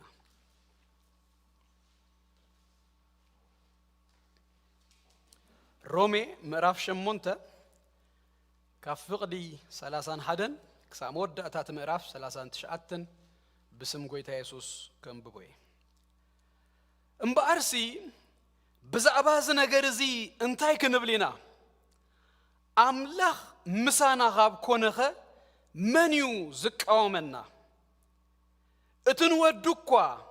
ምእንቲ ኩላትና አሕሊፉ ዝሃቦም በር ዘይነሃፎ ከመይ ደአኸ ምስኡ ሁሉ ዘይህበና ነቶም ህሩያት አምላኽሲ ዝኸሶም መንዩ አምላኽ እዩ እቲ ዘጽድቕ እቲ ዝኹንን ከመንዩ ክርስቶስ ኢየሱስ እቲ ዝሞተ አረኻ ሙታት እኳ ዝተንስአ ኣብ የማን አምላኽ ኮይኑውን ምእንታና ዝልምን ዘሎ እዩ ካብታ ፍቅሪ ክርስቶስ ዝፈልየና መንዩ ከመዩ ምእንታኻ ሙሉእ መዓልቲ ንቕተል ኣሎና ከማባጊእ ማሕረድውን ተቆጸርና ዝብል ጽሑፍ ዘሎ ጭንቀት ዶ ጸበባ ዶ ስደት ዶ ጥሜት ዶ እርቃን ዶ ፍርሕ ዶ ወይስ ሰይፊ ሞት ኮነ ወይ ህይወት መላእኽቲ ኾኑ ወይ ገዛእቲ ዘሎ ኾነ ወይ ዝመጽእ ወይ ኃይልታት ልዕል ዝበለ ኾነ ወይ ትሕት ዝበለ ካልእ ፍጥረቱን እንተኾነ ካብታ ኣብ ክርስቶስ ኢየሱስ ጎይታና ዘላ ፍቕሪ አምላኽ ከቶ ክፈልየና ከም ዘይኮነሉ አርጊጸ ኣለኹሞ በዚ ሁሉ በቲ ዘፍቀረና አጸቢቕና ንስእሪና ኢየሱስ ጎይታ እዩ ካብታ ኣብ ክርስቶስ ኢየሱስ ጎይታና ዘላ ፍቅሪ አምላኽ ከቶ ክፈልየና ከም ዘይኮነሉ አርጊጸ ኣለኹሞ በዚ ሁሉ በቲ ዘፍቀረና አጸቢቕና ንስእሪና ሎማ አልትዚ በኢየሱስ ክርስቶስ ስም ፍቅሪ አምላኽ ብርግጸኝነት with conviction ኣብ ልብና በኢየሱስ ክርስቶስ ስም ከም እንደገና ይጻሐፍ እግዚአብሔር አምላኽና ናቦናን ብጎይታ በክርስቶስ ኢየሱስ ስም ነመስግነካሎና እጅ ድማ እግዚአብሔር አቦ በኢየሱስ ክርስቶስ ስም ንልምነካሎና ቤትካ አኻኺብካና ክነመስግነካ ክነኽብረካ ጸጋኻን ምህረትካን ኣብዚሕካልና ኢኻ ወአምላኽ እጅ ድማ ቃልካ ክትህበና ንጉባኤኻ በኢየሱስ ክርስቶስ ስም ቃልካ ክትምግብ ክትዛረበና እግዚአብሔር አምላኸይ በኢየሱስ ስም ንጽልያሎና ልብ ነፍስ ወከፍና እግዚአብሔር አቦ ክክፈት መንፈሳዊ የእንትናን የእዛናን ኩሉ ክክፈት ጎይታ بشم ኢየሱስ ክርስቶስ እትትብሎ ዘበለ ሁሉ እግዚአብሔር አቦ ቃልካ እግዚአብሔር አቦ ናቡ ከነቅልመታን በኢየሱስ ክርስቶስ ስም ክትረዳአና ይጸልያለሁ ሐሳባትና ዝመቃቀል አእምሮና እግዚአብሔር አቦ ዝኸፋፍል ንቃልካን እግዚአብሔር አቦ ሐሳብካን አጸቢቅና ከይንሕዝ ናቡ ከይንአቱ በኢየሱስ ክርስቶስ ስም ዝቃወመና ሁሉ ዝገዳደረና ሁሉ በሽም ኢየሱስ ክርስቶስ ይሐርሞለሁ ጎይታ ቃልካ አብልብና መስተዘርአ አቡሽተና አትዩ ድማ ፍረና ፍሬ ከይጣቅመና መታን ካብልብና ከመንጠል ዘደሊ ዘበለ ሁሉ ቀዲመ በስም ኢየሱስ ክርስቶስ ይወጋ እብላለሁ ልብ ነፍስ ወከፍና ገና እግዚአብሔር አምላኸይ ቃልካ እግዚአብሔር አቦ በመንፈስ ቅዱስ ከኃይሊ ከሕተም 33 ሳሚት ድማ እግዚአብሔር አቦ ክፈሪ ይጸልያለሁ ናአይ ዝዛረብ ባሪያውን ክድግፈን ክትረዳአኒ ጸጋኻን ምህረትካን ክትብዛሐለ ይልምናለሁ زغباء زي እግዚአብሔር አቦዬ በኢየሱስ ክርስቶስ ስም ናትካ ጉባኤ ንስኻ እግዚአብሔር አቦ ስልጣን ክትከብር ልዕል ክትብል ደጊምና እግዚአብሔር አቦ ነፍቅደልካለና በኢየሱስ ክርስቶስ ስም ከም ደላይ ካገርካ እግዚአብሔር አቦ በኢየሱስ ክርስቶስ ስም ነገርና ሁሉ ከተዞን ክትገዝኦን ክትሐልፎን ነፍስ ወከፍና ድማ ክትባረኸና በኢየሱስ ስም ንጸልያለና ክብር ሁሉ በሽም ኢየሱስ ክርስቶስ ተጠቅሊሉ ናኸነ በይንኻ ይኹን አሜን አሜን እግዚአብሔር አምላክ ዘተመስገነ ይሁን ሮሜ ምዕራፍ 8 ከፍቅድ 31 ክሳብ 39 ጳውሎስ ብዙ ሕቶታት ይዝሐትት እንተ ቆጽርናየን ኩለን ሕቶታት ክሳ 17 ድኸውን ሕቶታት ሓዲቱሎ ሕቶና ሓተትካ ነቲ ሕቶ ድማ እናመለስካ ሰምታይምስውን አይምልሶኒው ምምላሱን አይድልዮኒው እቲ ሕቶ ብምሕታት ኣብቲ ውሽጥ እቲ ሕቶ አጸቢቅና ክንሐስብ እናገበረና ይዝኸይድ እዚ አይነት ናይ አጽሐፋ ስታይል ናይ አማሃራ ስታይል አሎ ስለዚህ ጳውሎስ ኣብዚ ኸሙ ገይሩ ዝጥቀም ኢንፋክት ኣብ መጽሐፍ ሮሜ ብዙ ከምዚ አይነት ነገራት ይገብርዩ ብዙ ጊዜ ደጋግሙ ሕቶ ይሐትትሞ ነቲ ሕቶ ዳህራይ እናብረሆ እናመለሶ ነውና ሐሰብና ክንከይድሲ ይገብረናዩ ናኣብነት ተወሲድና ምዕራፍ 3 ቁጥር 1 እምበአርሲ አይሁዳዊ ደአ እንታይ ይረቡ ሕቶይ አይሁዳዊስ እንታይ ይረቡ ይብለናሞ ዳራይ ዝርዝሮ ምዕራፍ 4 ቁጥር 1 ተሪና ድማ እምበአርሲ አብርሃም አቦና ብስጋ እንታይ ረኺቡ ክንብሊና ሕቶይ አብርሃም እንታይ ረኺቡ ዳራይ ዝርዝሮ ማለት እዩ አብርሃም ዝረኸቦ ነገር ስለዚህ ሕቶታትና ሓተተ ነቲ ሕቶታትና መለሰ ሰምታይ ምስውን እቲ ሕቶ ባዕሉ ክትብል ከለኻ እቲ ሕቶስ ባዕሉ ደለ ነገር ሲረዳእካ ስለዚህ ብዙ ሕቶታት እዩ ዘሎ ኢለኩም ኣነ ነተን ሓሙሽተ ቀንዲ ሕቶታት ኣብዚ ክፍሊ ዘለዋ ሎማ አልተኽንሪአን ኢና ሰምታይ ምስ ኣብቲ ሕቶ እቲ መርትኦ አቡ የቀምጠልናዩ 5 arguments ዘለዋ ሓሙሽተ አበይት መርትኦታት ካብ ቁጥር 31 ክሳብ 39 ይህበናዩ ካብ ቁጥር 31 ክሳብ 34 በብቲ ቁጥሪ ሓደ ክንሪና which is 4 ኸውንዩ ካብ ቁጥር 35 ክሳብ 39 ግን ጥርንፍ አቢልና ሓንቲ ሕቶ ጌርና አቡ ዝተዘርዘሩ ነዊሕ ሕቶታት እዩ ዘሎ ጠርኒፍና ግን በሓንቲ ሕቶ ክንሪዮ ኢና ሞሮፍ ኣብቲ ሕቶ ደይኮንኩ ደተኩር ኣብቲ ዝተባህለ ብዛዕባ አምላኽ ዝተነገረና ነገር which ንሕና አምላኽ እንደሎና ነገርሲ እንታይ ከም ዝገበረልና ወይ ድማ እንታይና ከም ዝኾነ ዝገልጹ ሐሳባት አለው ነአን ከተኩር ድደሊ ማለት እዩ ካብ ቁጥር 31 እምበአር ንጀምር እምበአርሲ ይሉና ብዛዕባ እዚ ነገር እዚ እንታይ ክንብሊና እጂ ኣብ ቁጥር 31 ክልተ ሕቶታት ዘለዋ እታ ቀዳመይት ሕቶ ከምዚ ኢንትሮዳክተሪ አይነትያ ንሳ ኣብተን ሓሙሽተ ነጥብታት ዝበልኩኹም ኣይእትዋን የደለኹም ከም መእተዊ ግን ጥራይ ክንጥቀመላ እምበአርሲ ብዛዕባ እዚ ነገር እዚ እንታይ ክንብሊና ደው በሉ ሙሕሰቡ ከምኡ ኢሉ እንድሕር ሓቲቱናስ እንታይ ንህና ድማስ ደጊምና ንጳውሎስ ክንሓቶ ድግባእና ይዝመስለኒ እምበአርሲ ብዛዕባ እዚ ነገር እዚስ እንታይ ክንብሊና ይብለናሉ እንታይ ምበልኩም ብዛዕባ አይናይ ነገር አይትብልዎን ብዛዕባ እዚ ነገር እዚስ እንታይ ክንብል ይብለናሉ ብዛዕባ አይናይ ነገር ኢልና ድማ ተሓቲትና ሰለስተ መልስታት ብውሕድ ክንረክብ ንኽእል ኢና ቀዳማይ immediately ክዛረቦ ዝጸንሐ ነገር አሎ ካብ ምዕራፍ 8 31 የዛሕቶ ዚያ ዘላ ካብ ቁጥር 30 ንላዕሊ ዘሎ بفلاي دم قدر 30 أملاك نتوم زمرتهم سنتاي جبرهم يبلنا أتصدقهم نتوم زتصدقهم دم منتاي جبرهم أخبرهم هجي بلان نعملاك أجندة نعملاك سي نجيرون نايس أنيهو كلنا أبو زلوا كفلي أبتي كدميو زلوا باراغراف بزعبنا إكزيابير أجندة بزعبنا إكزيابير بلان يزو نجرنا نا زين نقنا إكزيابير أجندة نإكزيابير بلان سي بزعبو ينجرنا أملاخ سوي أنيو أملاخ أصدي أنيو أملاخ دم أخبرنيو يسوع قويتايو نأخذكمون مالتيو هجي أتي زتصوّع الناس already past you هالراي نقبله تتصوّعنا لنا ويدما إفسون كم زنقرناون كدم مسرات أملاخ يتهريتنا زمتة زتصدقناون already تفلسيمو أتي glorification جن بقدمينا يزلوكو هذا ما قلت قويتنا يسوع كريستوس كماتيو خملسيو شو أتى glorification دبها الجابنا sanctification جزينا زلنا ناترينا نقدسنا يزلو شو خنكبر جن بأملاخ زتوت أنا نجر كم بلانت رايكونن كم ودو أملاخ سي كخبرك يو إذا أجندون تقولنسي أبانا يكو جزء زلمبر أملاخ كاب جزء وتعي سلزنا برسي بأملاخ تودي موزة تودأت أو إذا تودأت إنك إذا تودأ كبري زل الناسي بزعبوس أنتي كنبل يزول الناس زلوا بزعبوس أنتي كنبل زجرم نجاريو هجي ملاش ددلي زلوكو باولوس بزعبوس أنتي نبل تغلل بزبالة تنسلست خنقرأكم يجن كله سي زجرم أملاخ الناس كندنق أرزا جرميو أرزا دنقيو الناس نمسجنا زتصوّع حتوي بزعبوس انتاي كنبل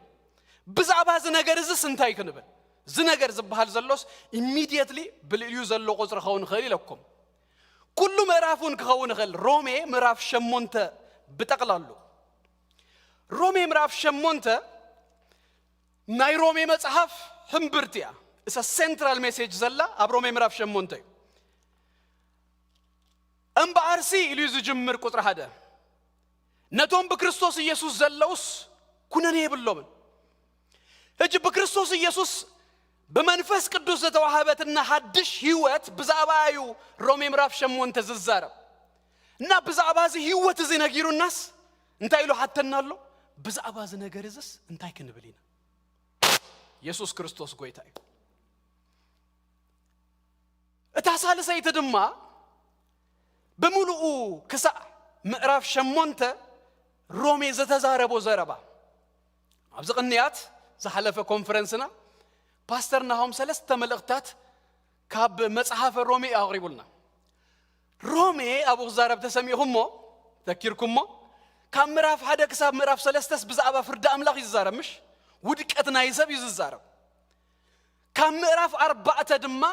كسازا لما قلت دنببنا يا اتتقلل دما بامنات زركب صدق املاخ بزعبو يززارب سلازي بزعبو تزاريبو هجي متقلل يدهب دل conclusion نايتي شمونت ميرافا زتزاربلو ابزي نغرنا كنغرنا خلو اب صدق املاخ اب فقر املاخ اب املاخ دغبرو نغرسي لبنا مولوسي ودك كبل تعامامينا غنبر متان ناي مودعتا نغر يدقربلنا سلو سلازي conclusion دقربلنا خلوس بزعباز نغر زي انتاي كنبل املاخ سبت فليونيرو وديقونيرو ثلاثه مرافات نغيرونا املاخ دما فراديو እና ካብዝ ፍርድ ዝግን ነምልጣሉ ንድህነሉ መንገድ ግን በክርስቶስ ኢየሱስ ተዳሊውልና መጽዩልና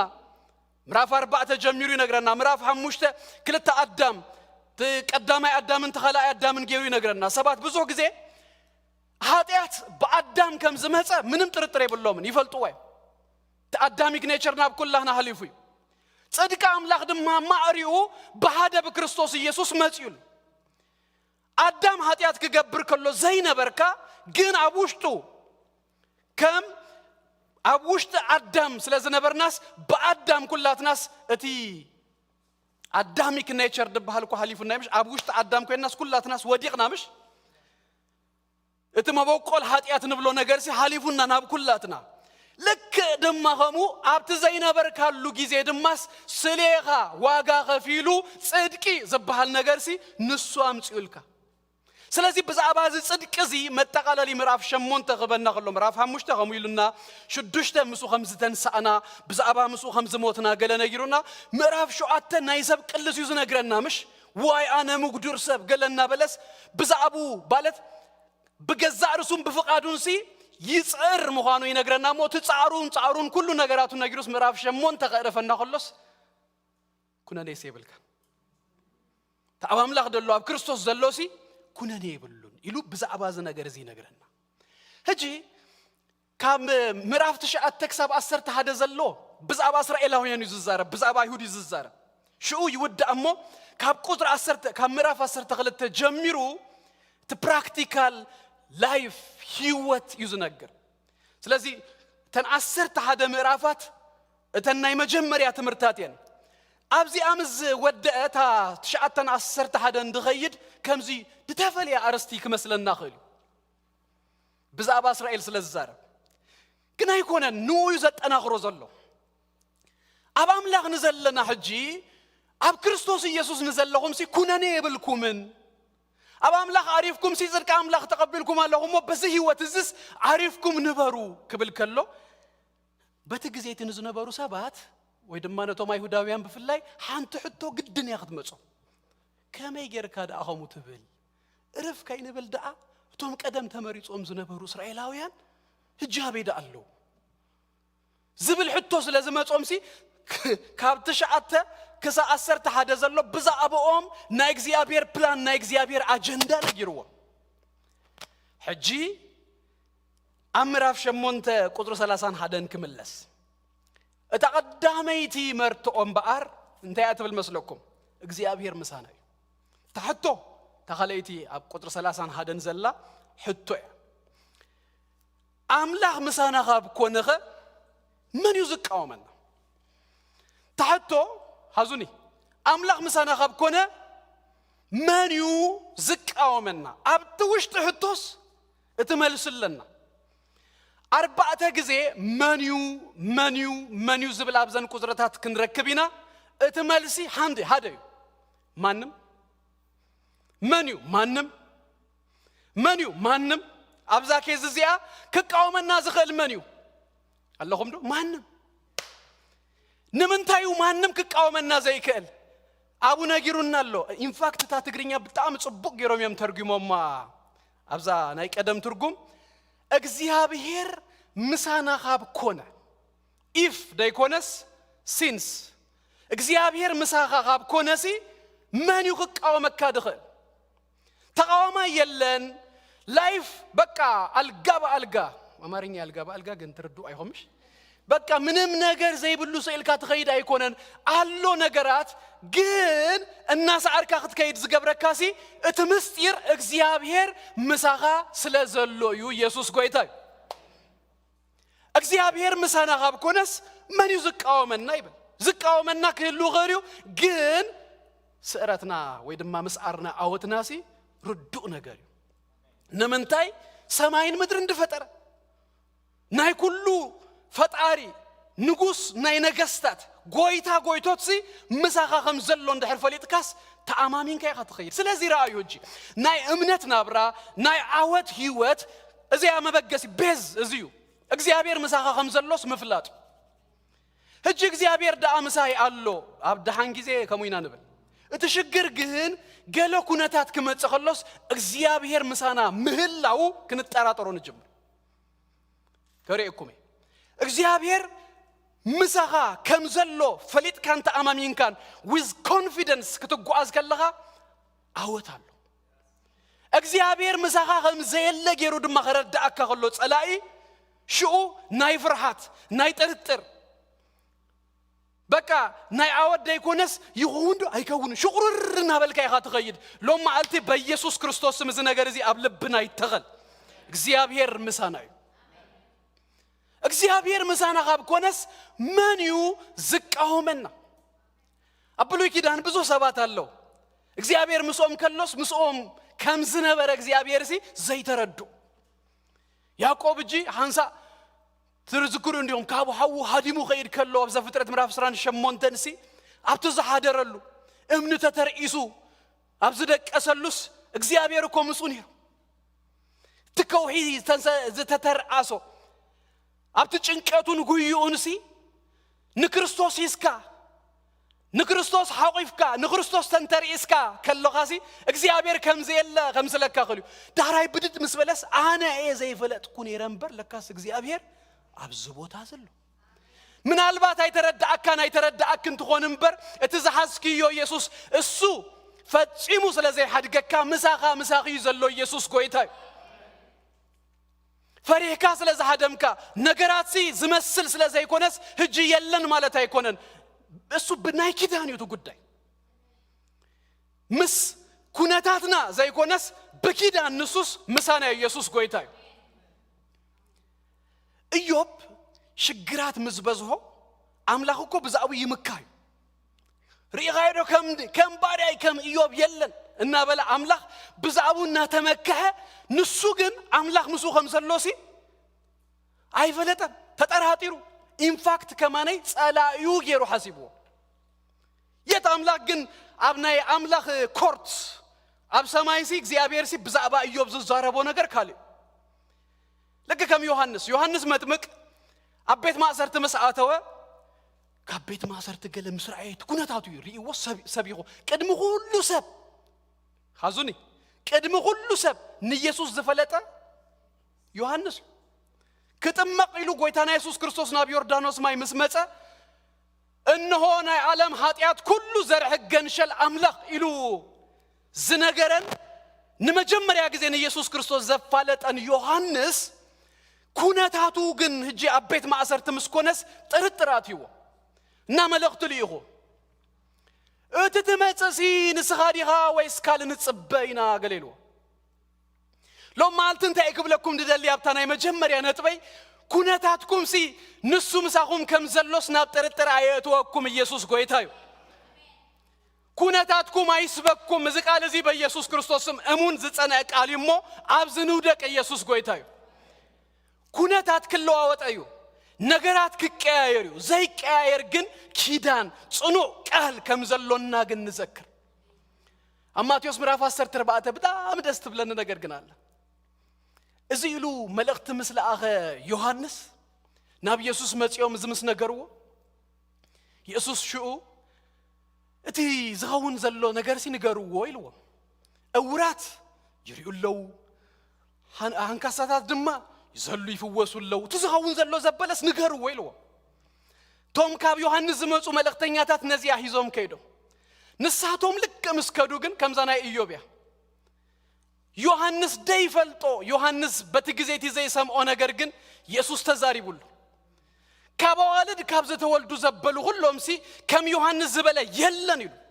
እዛ ዘረባዚ አግንቶም መልእክተኛ ምስከዱ ተዛሪቡዋ ስለዚህ ዮሐንስ አይሰማን ዮሐንስ ነዛ ዘረባዚያ ዳህራይ ምስከዳ አብላልዩ ዝሰምዓ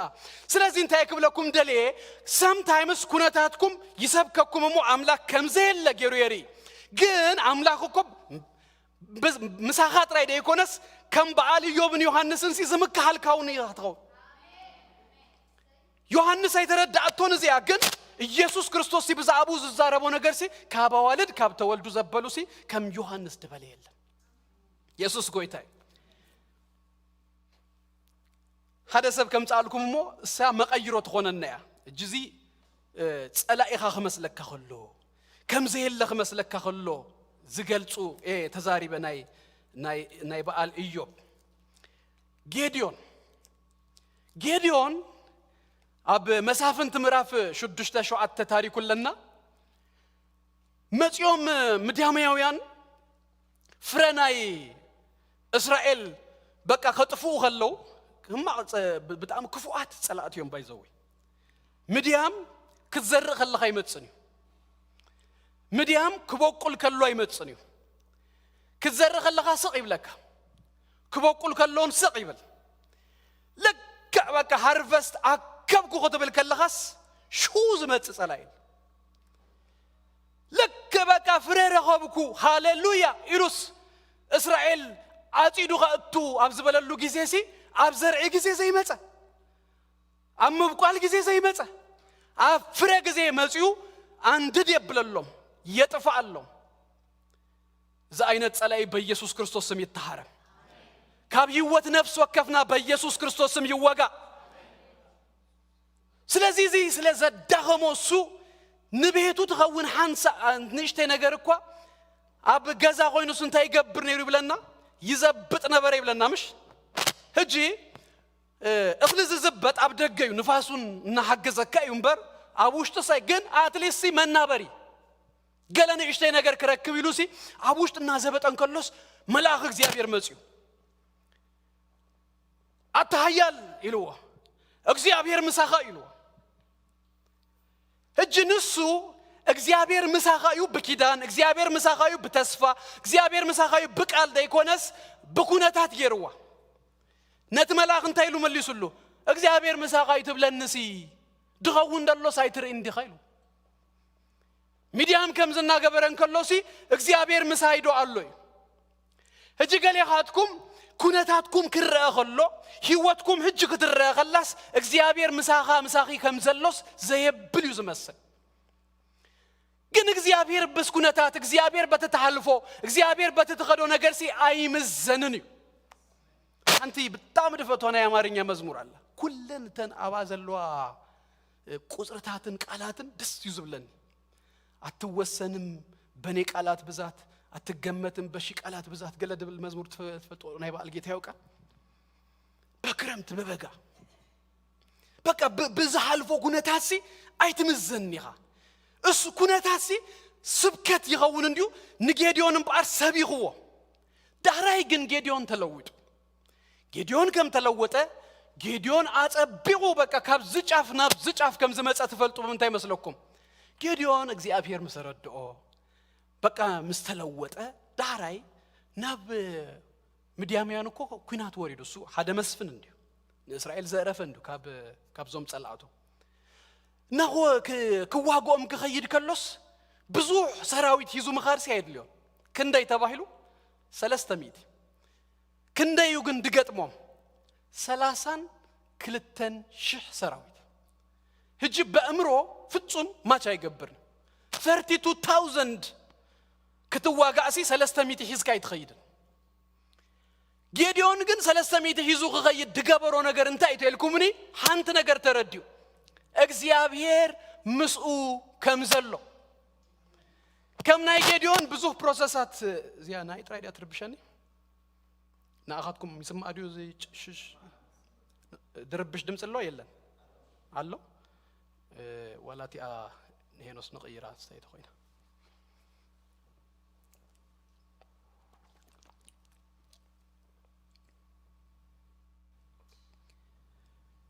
ጌዲዮን አምላክ ምሳና ምሱ ከም ዝኾነስ መፈተን እኮ ገይሩ ምሽ ከምዚ ይኹን ኢሉ ምልክታት ሓቲቱ ከዛ ክንዱኽን ከይድ ይብልናን ከምዝናቱ ነና ብቃሉ አቦ ገለና ኸን አምን ይድግባና ነበር አረጋጊጾሾ ምሰረጋገጸ ነ32,000 ወታደርሲ በ300 እስከገጥሞጽ እግዚአብሔር መሳኻ ከም ዘሎ እንድሕር ፈሊጥካስ እዚ እዩ አካይዳኻ ድኸውን ይደብል ደሎ መንገድ ድኻዚዩ ዝኸውን ዝገጥመካ ጸላይስ ዘየሰንብደካ ደየፍርሐካ አምላኽ ምሳይ እንድዘሎ ኢልካስ ንበይነኻ ክትገጥሞሲ ትደፍር ትተብዩ ዝገብረካ ካቡ ኸማን ሓንሳ ኤክስትራ ድማ ንውሰዳ ዮናታን ነቲ አርም ቤሪየር ናቱ በአማርኛ ጋሻ ጃግሬ ትግርኛ እንታይ ያሞትባል ጋሻ ጃግሬ ኸማይ ኦኬ ንኡስ እንታይ ልዎ መስለኩም ናይልዎ ዘለዎ መሳሪ ሓንቲያ አምላኽሲ በብዝሒ ይኹን ብሂደት ምድሃን አይሰአነውን ይሞ ናዓንደህ ይብልዎ ክልተ ሰባት ሓንቲ መሳሪያ ጥራይ ሂዞምሲ ንፍልስጤም ክወጉስ ደፊሮም ንምንታይ አምላኽ ምስኦም ከም ዘሎ ስለዝፈለጡ ስለዚህ አምላኽ ምሳኻ ከም ዘሎ እንድሕር ፈሊጥካስ ንዝኾነ ይኹን ዓይነት ነገር ንምግጣምሲ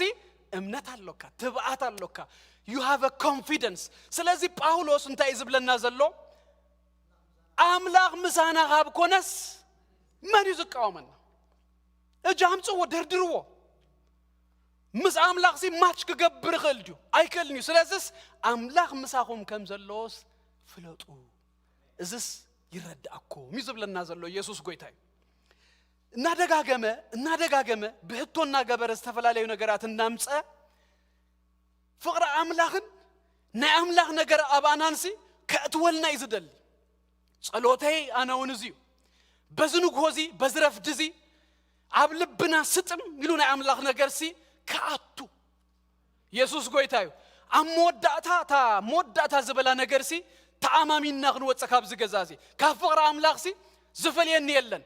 يسوس كريستوس قويتايو بتقولو دما نقولو سنتاي كجبرة كسرة يسوس قويتايو لنا غنوت كلا يهدو قصر سلاسان كلتن تنودكوا من تغلاتنا أهليفو زحابو أمبر زين هافو كم يدا أغمسو كل زي هبنا تخلي تنتبعي دمان تاي مسلكم نودو سلينا هيبوي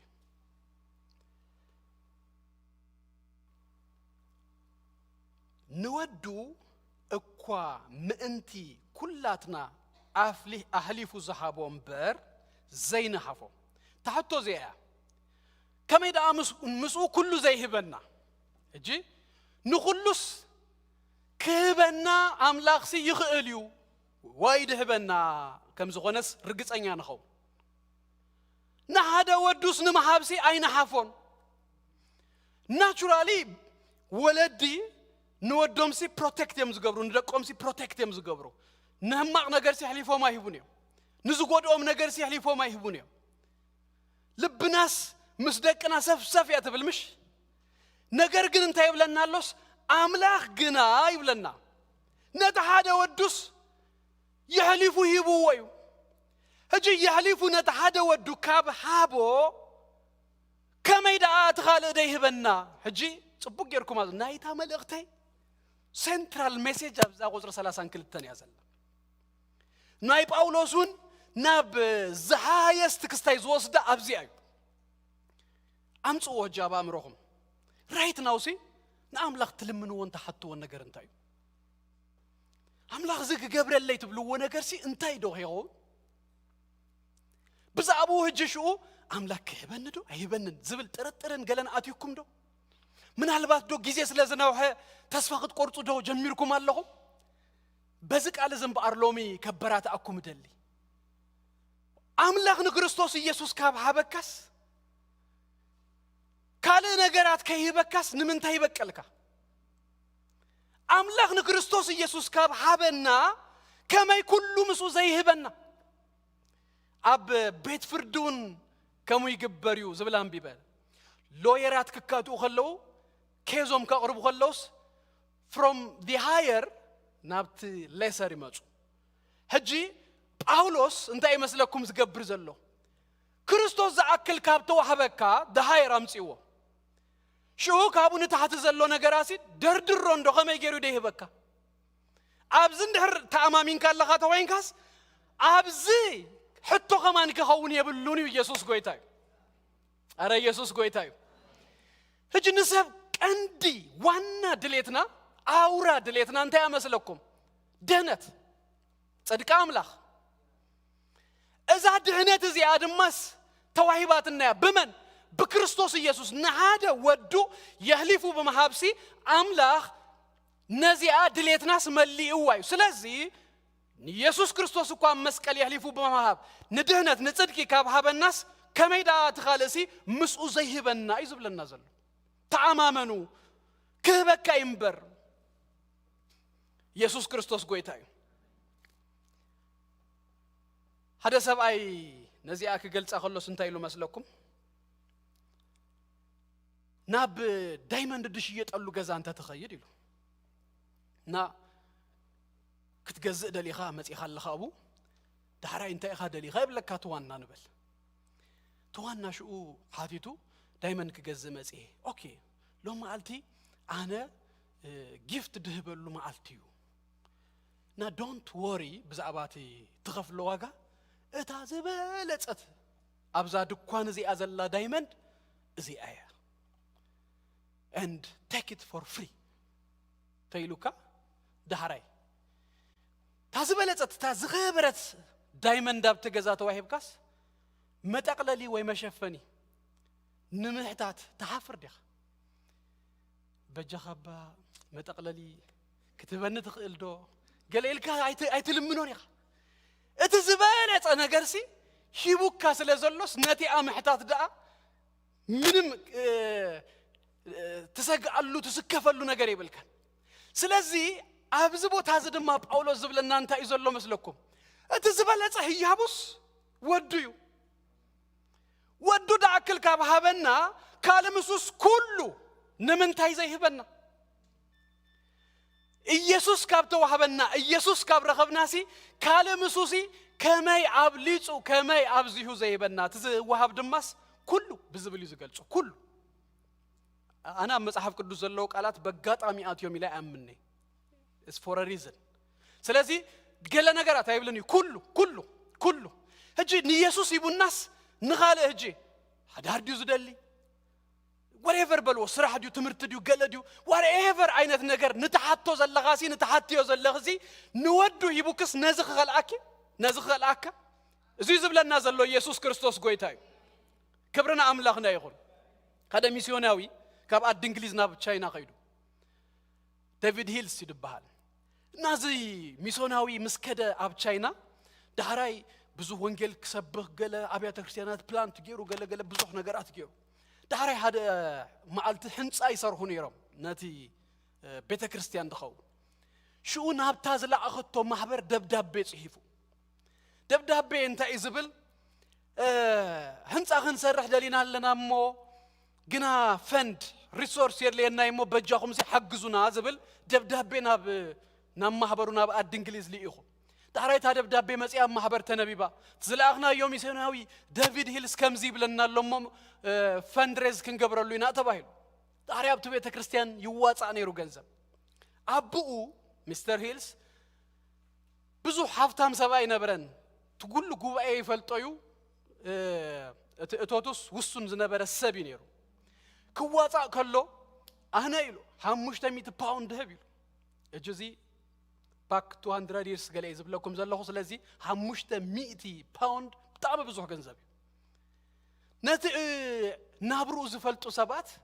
تجي لهم جوا أي مستودع مستر هيلز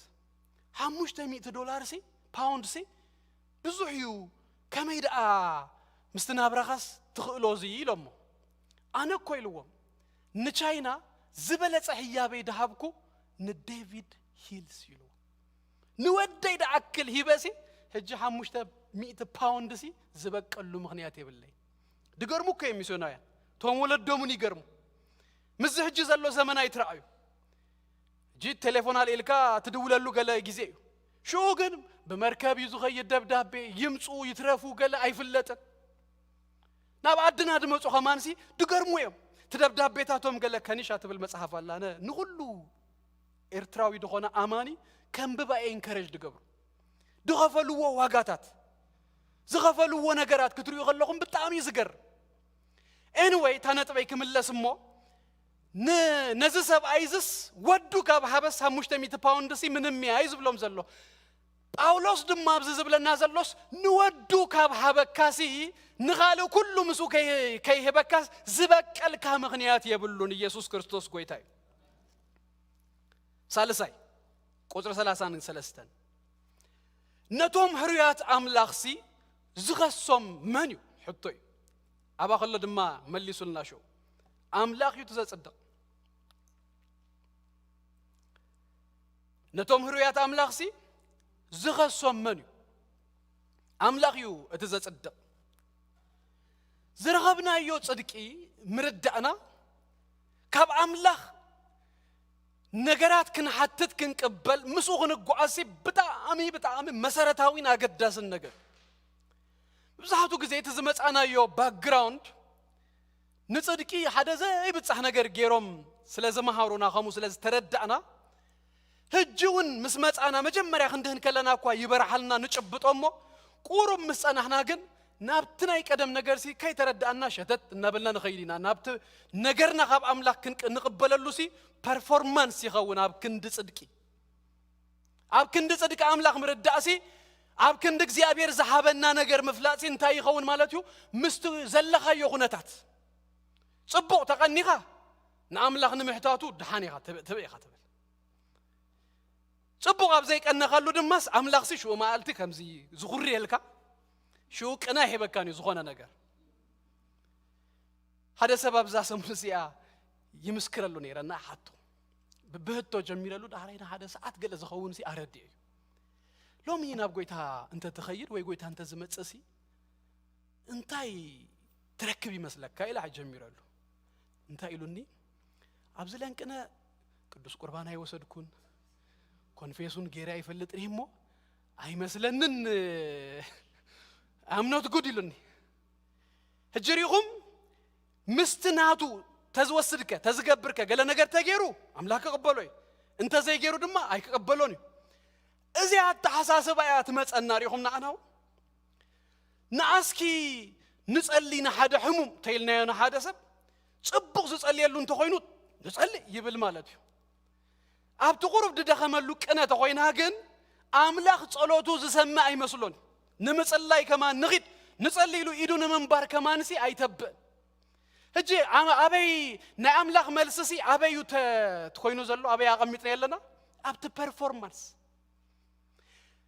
አምላክ እዩ እንታይ ዝገብር ኢሉ ዝብለና ዘሎ ዘጽድቅ ክሲ ዝኸስስ ኣሎ ዝኸስስ የለና ይበለን ግና አምላክ እዩ እንታይ ዝገብር ዘጽድቅ ስለዚህ አይትከሰስ እጂ ባይ ዘ ዌይ ክስን ሰይጣን ከሳሳዩ ዘካርያስ ምዕራፍ 3 ነትካህን ከከሱ ከሎ ንረክቢና ምዕራፍ 10 ተኽልት ራእይ ዮሐንስ ድማ ከሳሲ ይህዋ ተባይሉ አይቋርጽና ስሩሑ ዚያ ይኸስስ ሲምፕሊ ኩል ጊዜ ሲ ኮንደም ከገብረካ ይዝጽር ናይ ሰይጣን ክስ ግን አብ አምላክ አይኮነ እንድሰርሕ ዚያ ሐዙኒ አባይና ባኻው ታይ ማለቴ አብ አምላክ እታ ነገር ምሰምጻ ፍርዱ ተፈሊጡሎ ሰለሞን ከምዝ ገይሩ ኢሉ አብ ቅድመ አምላክ ምሰምጾ ናይ ሰለሞን ክስሲ አብዝ ነግሩናሎ ማን ይዙ ኸሰስ ኢሉስ እግዚአብሔር ተዘጽደ በዛባ ሰለሞን ሲ ተወዲውሎ እግዚአብሔር እንታይሉ አጽዲቀየሎ ስለዚህ ከሲሱስ ዘምጾ ነገር ይብሉ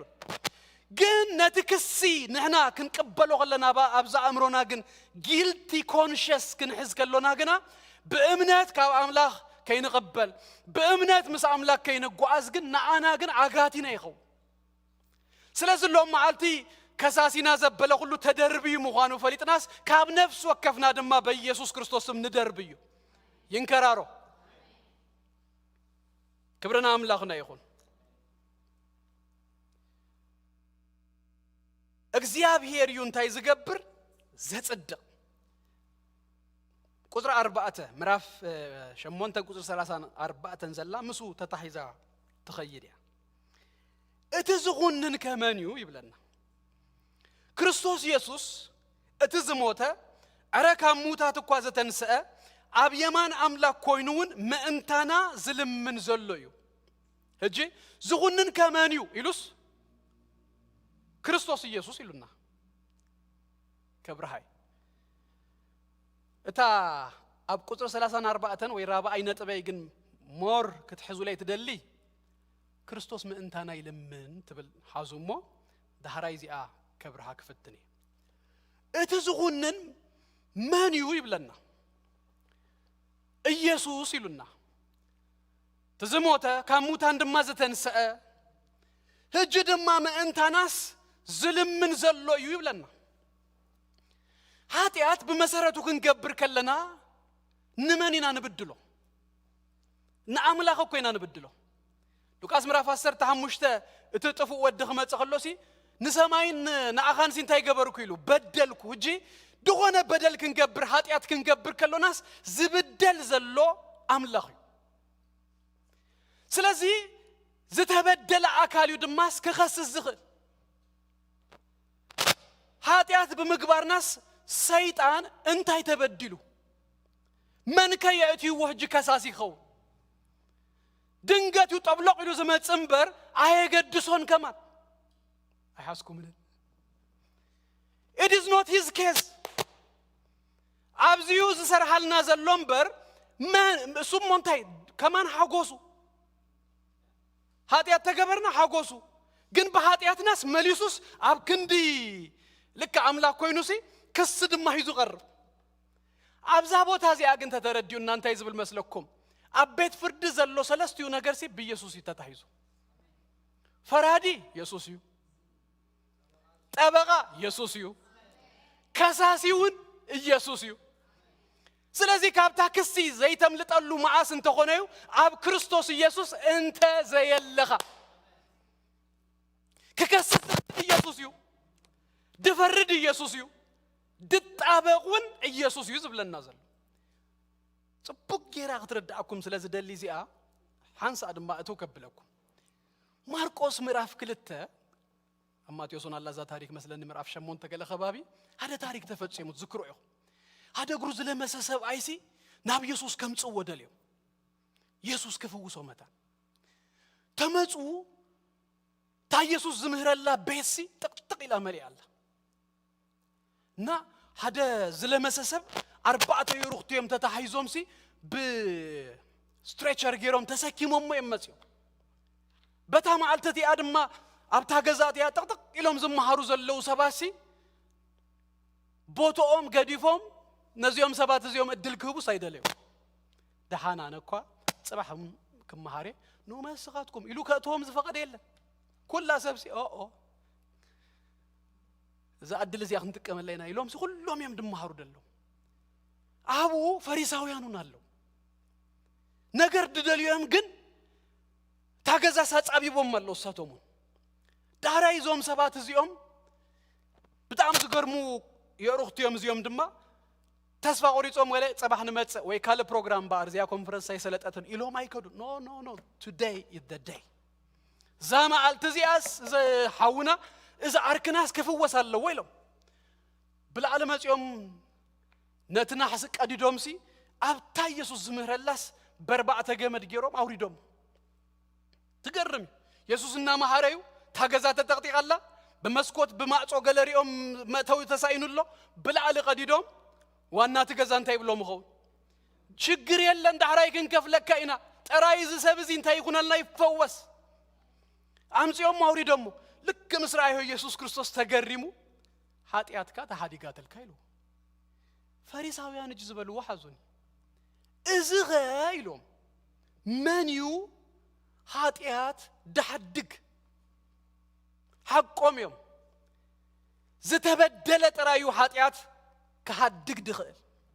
حاتيات دما كنقبر كلو ناس املاخ سلازغونا زتبدله املاخ ترايو حدقات حاتيات كقبر دخل سلازي كخسز غالي يسوسيو دفرد يسوسيو زت أبقون يسوسيو يسوس كريستوس قويتاي هاليلويا زن لبهم ديمو قون دحر كوينو التراتر انتاي لبهم كم زمقو انتاي لنا مسلكم دما وسخبيلوس ابيمان املاك كوينوس بزعبانا يلمن يلو اراك كسكا ديكونس ابتناتكا بوتا كوينوس እሱ ይዛሐተል ካዘሎ ዝልምነ ልካዘሎ ከምዚ ገዛ ወይ ገለ ጉዳይ እንተለኩም አብ ኤርትራ ካብዝንታይ ትልኡኹ ሰብ ሊእኩምሲ ወይ አመስኪርኩም ገለ መለሲ ወኪል ትገብሩምሽ ታ ጉዳይኩም ዘወድእሲ ወኪል ተቀምጡ አብዚ አንታይ ዝብለና መስለኩም አብ ሰማይሲ ወኪል አለኩም አብከንዳኻትኩም ኮይኑሲ ዝጣበቅን ዝልምንን ወኪል አለኩም ኢየሱስ ክርስቶስ ጎይታዩ ብዛባኹም ዝልምን ብዛባኹም ዝሐትት ድገርም ድማ እቲ ኢንተርሴሽን ደብል ኢንተርሴሽን አብላ አሊ እንታይሉና ነይሩ መስለኩም ዘይንበብና የክፍሊ ምዕራፍ 8 ቁጥር 27 መንፈስ ቅዱስ ስለና ከም ዝልምን ነጊሩና መንፈስ ቅዱስ አምድሪ ይደል ከምራፍ ክልተ ግብረ ሐዋርያት ጀሚሩስ ወረደ ካብ ዝብል ጀሚሩ እኮ ወሪዱሎ ታወረደ ግብረ ሐዋርያት ምዕራፍ ክልተ ጠራይኩም ትረኽቡ بدهريو بمنفس تمل أو جل إمبر ورد يل دو ورد شوي كابزاز ورد الله جزء جميرو دماس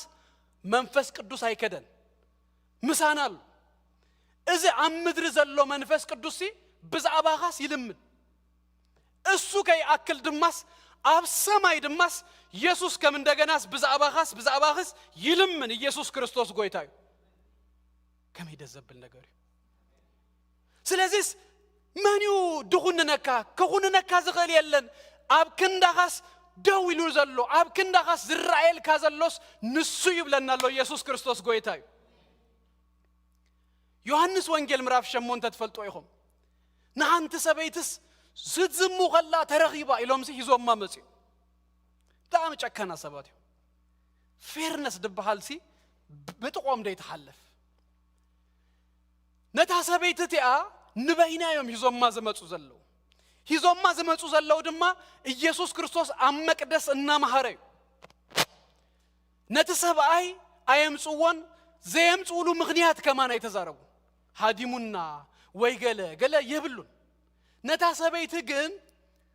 ኣብቲ ራይት ኣብ ኣክሽንሲ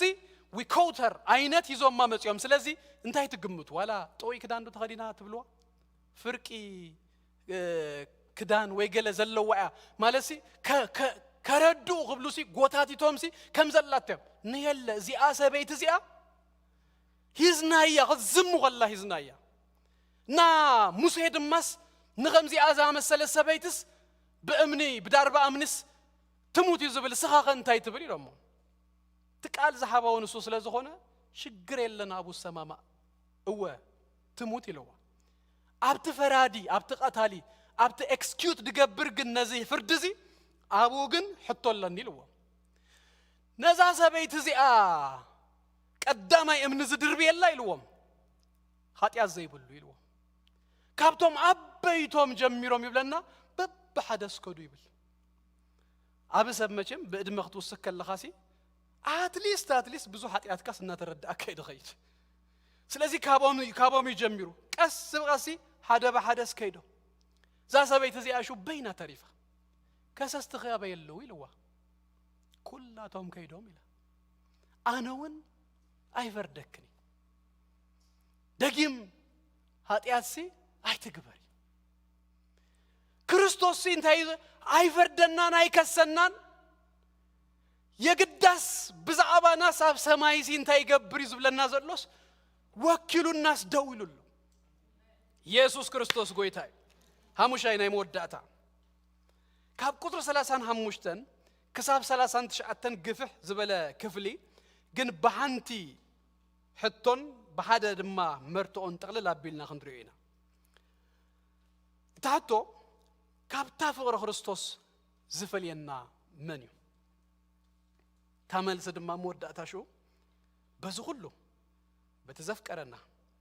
አጸቢቅና ንስእሪና ለኢላ ድማ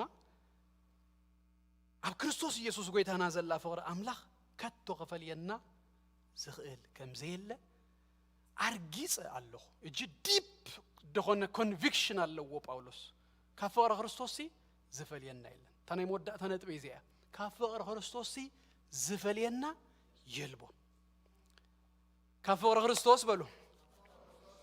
ካብዚ ጥንክር ብዝበለ ድምፂ ካብ ፍቅሪ ክርስቶስ ዝፈልየኒ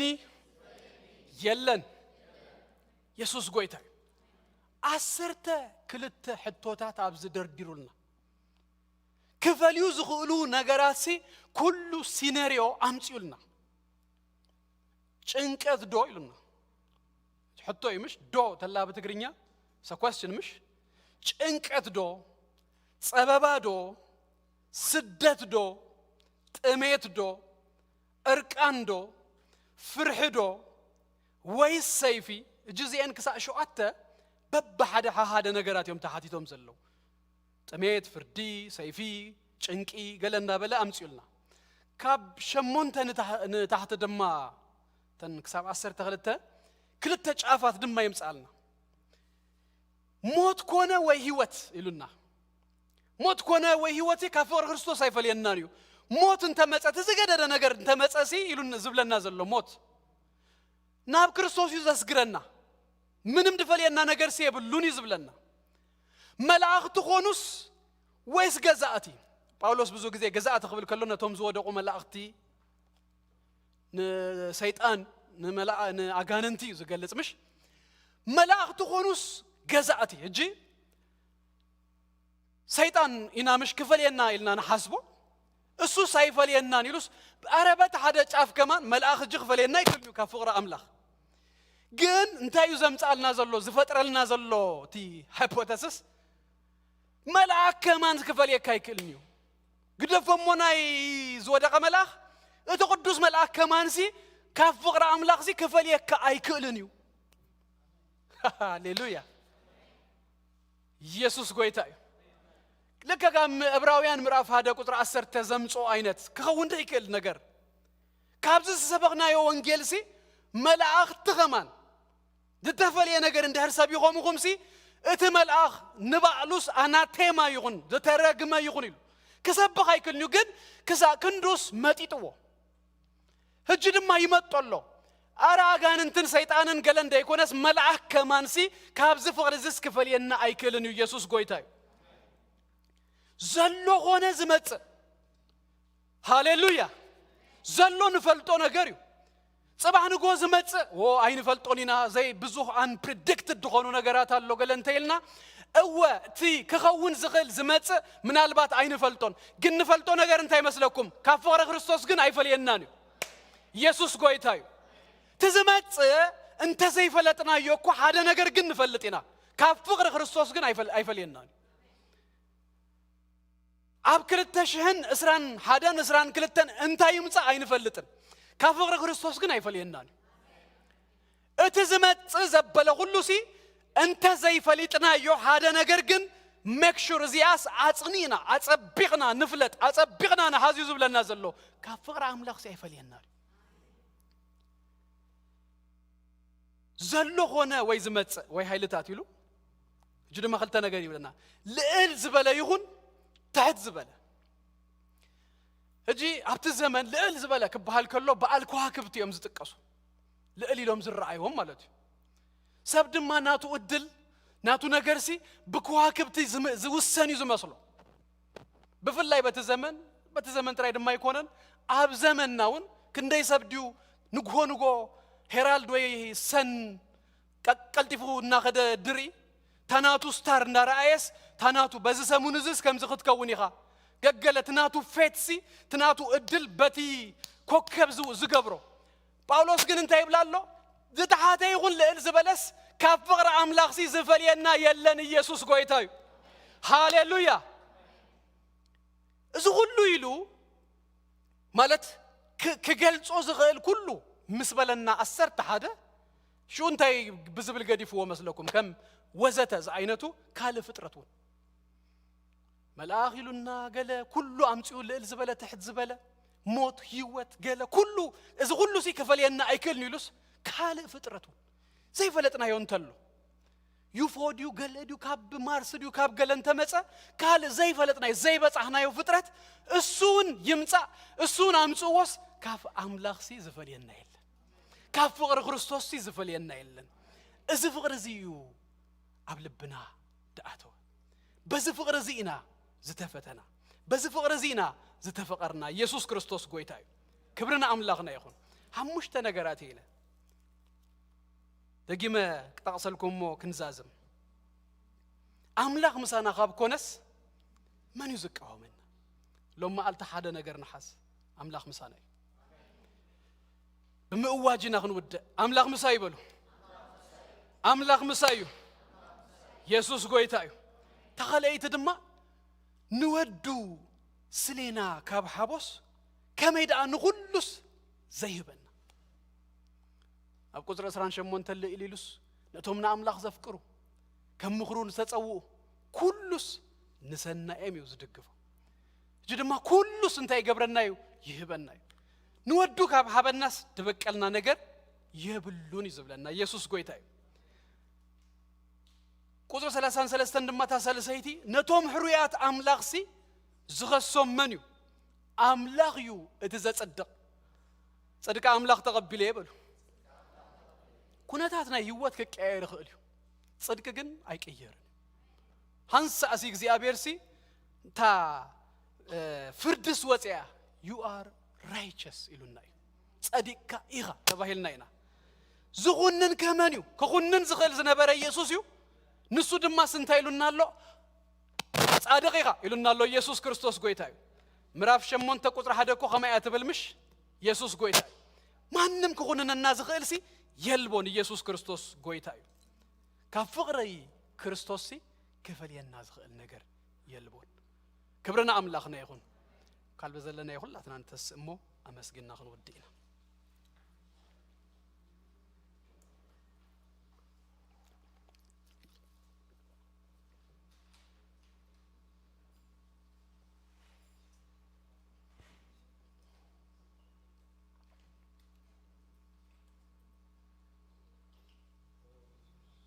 هاليلويا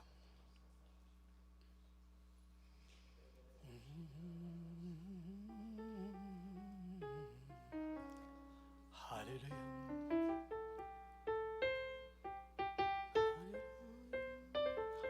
نمسكن نسكن زغويت هذه እግዚአብሔር ይባረክ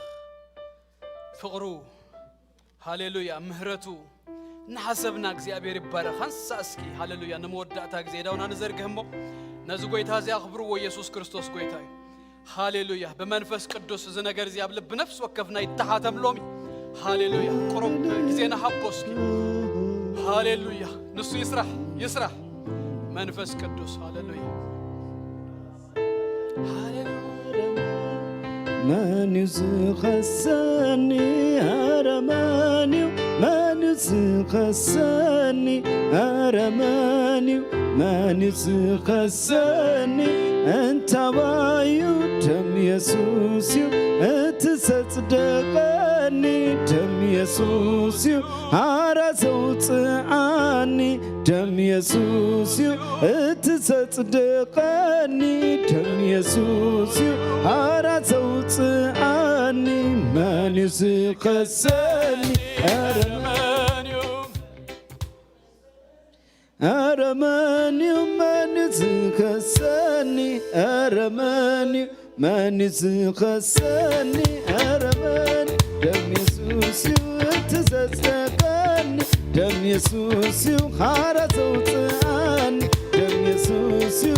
تصدقني دم يسوع حرزوت عني من يزخسني أرماني من يزخسني أرماني من يزخسني أرماني من يزخسني أنت وايو دم يسوع أتصدقني دم يسوع عرزوت عني دم يسوع أتصدقني دم يسوع عرزوت عني كم جمال سبلت كم بلا ستمرت كم يسوع زمتاخ بخبر دمي ستعدك كم جمال سبلت كم بلا ستمرت كم يسوع زمتاخ بخبر دمي ستعدك من يزخسني أرمان من يزخسني أرمان من يزخسني أرمان من يزخسني أنت وايو دم يسوع حرزوت عني دم يسوع اتصدقني دم يسوع حرزوت عني فريت أملاك من يخسرنا يسوع يصدقنا كله حالفونا هدشت فترة كويناينا فريت أملاك من يكسرنا يسوع يصدقنا كله حالفونا هدشت فترة كويناينا من يزخسنا أرمان من يزخسنا أرمان من يزخسنا أرمان من يزخسنا أنت وايو دم يسوع اتصدقني دم يسوع عرزوت عني دم يسوع اتصدقني دم يسوع عرزوت عني دم يسوع اتصدقني دم يسوع عرزوت عني كم جمال سبلت ዝበለጽ ካብቲ በላ ዝተመጽ ካብ ኢየሱስ ዝመጻኹ ብኽቡር ደም ዝተዓደግኩ ካብ ደማበል ዝበለጸ ካብቲ በላ ዝተመጽ ካብ ኢየሱስ ዝመጻኹ ብኽቡር ደም ዝተዓደግኩ መን ዝኸሰኒ መን ዝኸሰኒ መን ዝኸሰኒ መን ዝኸሰኒ እንተዋዩ ደም ኢየሱስ እቲ ዘዝገበኒ ደም ኢየሱስ ሓራ ዘውፅአኒ ደም ኢየሱስ እቲ ዘዝገበኒ ደም ኢየሱስ ሓራ ዘውፅአኒ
بأللتاسكي نخبرك زيابير يبارك هاللويا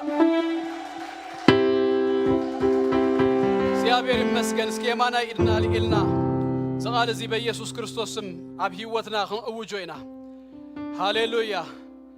بكريستوس إيسوس لازغون قبلو كوناني يبلين بلو بكريستوس إيسوس لازغون كوناني يبلين نسال ساي غزي بكريستوس ኢየሱስ ስለዝኾንኩ ኩነኔ የብለይን አምላኽ ምሳዩ መንከ ክቃወመኒዩ እግዚአብሔር ምሳዩ እግዚአብሔር ምሳዩ መን ይዝቃወመኒ ሃሌሉያ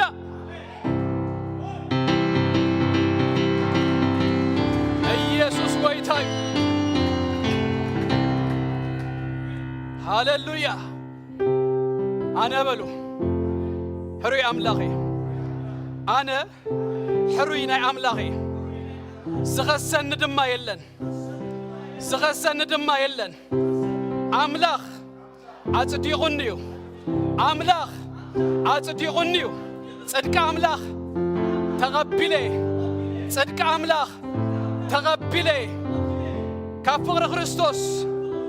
ስከፈልየኒ ዝኽእል ከም ዘየለ አርጊፀ ፈሊጠ ኣለኹ በዚ ሁሉ በትዘፍቀረኒ አጸቢቐ ይስዕሬ يسري ኢየሱስ ክርስቶስ ጎይታዩ ጎይታነ መስግነካሎና ክብሪ ሁሉ በኢየሱስ ክርስቶስ ስም ናአኻ ይኹን ስኻ ምሳና ስለ ዘለኻ ተመስገን ንክርስቶስ ኢየሱስ ንሓደ ወድኻ የሊፍካ ካብ ሃብካና ምሱ ድማ ሁሉ ከም ትህበና በዚ አጸቢቅና ፈሊጥና ይናሞ ነመስግነካሎና እግዚአብሔር አምላኽና ንስኻ ስለዚህ መረጽካና ህሪየት ካባኻ ስለዝረኸብና ክከሰና እግዚአብሔር አቦ ክኩንነና ዝኽእል ስለዘየለ ስኻ ስለዘጽደቅካና ነመስግነካሎና ኩሉ እግዚአብሔር አቦ ኣብ ምድሪ ይኹን ኣብ ላዕሊ ኣብ ታሕቲ ዘሎ ኃይልታት ፍጥረት ዘበለ ሁሉ ካብ ፍቕርኻ ክፈልየና ዝኽእል ስለዘየሎ ጎይታ ነመስግነካሎና በዚ ድማ ካብ ሰዓርቲ አጸቢቅና እግዚአብሔር አቦ ንበልጽ ኢናሞ ነመስግነካሎና ስለ ሁሉ ክብርን ምስጋናን ብሽም ኢየሱስ ክርስቶስ ናአኻ ይኹን እግዚአብሔር አምላኽ ይባርኩም ጸጉ ይብዛሃልኩም ገጹ ይብራሃልኩም ሰላሙ ድማ ይሃብኩም ትኸድዎ ዘበለ ሁሉ ሞገስ እግዚአብሔር ክብር እግዚአብሔር ይቀድመልኩም ናትኩም ዝኾነ ዘበለ ሁሉ በአምላኽ ደተሐለው እንድተባረኸን ይኹን ደጌታት ጸላትኩም በኢየሱስ ክርስቶስ ስም ውረሱ ሰላምኩም በኢየሱስ ስም ይብዛህ ብርሃንኩም መመልሱ ይድመቅ ሰሙንኩም ዝተባረኸ ይኹን ጎይታ ኢየሱስ ይባርኩም ሰላም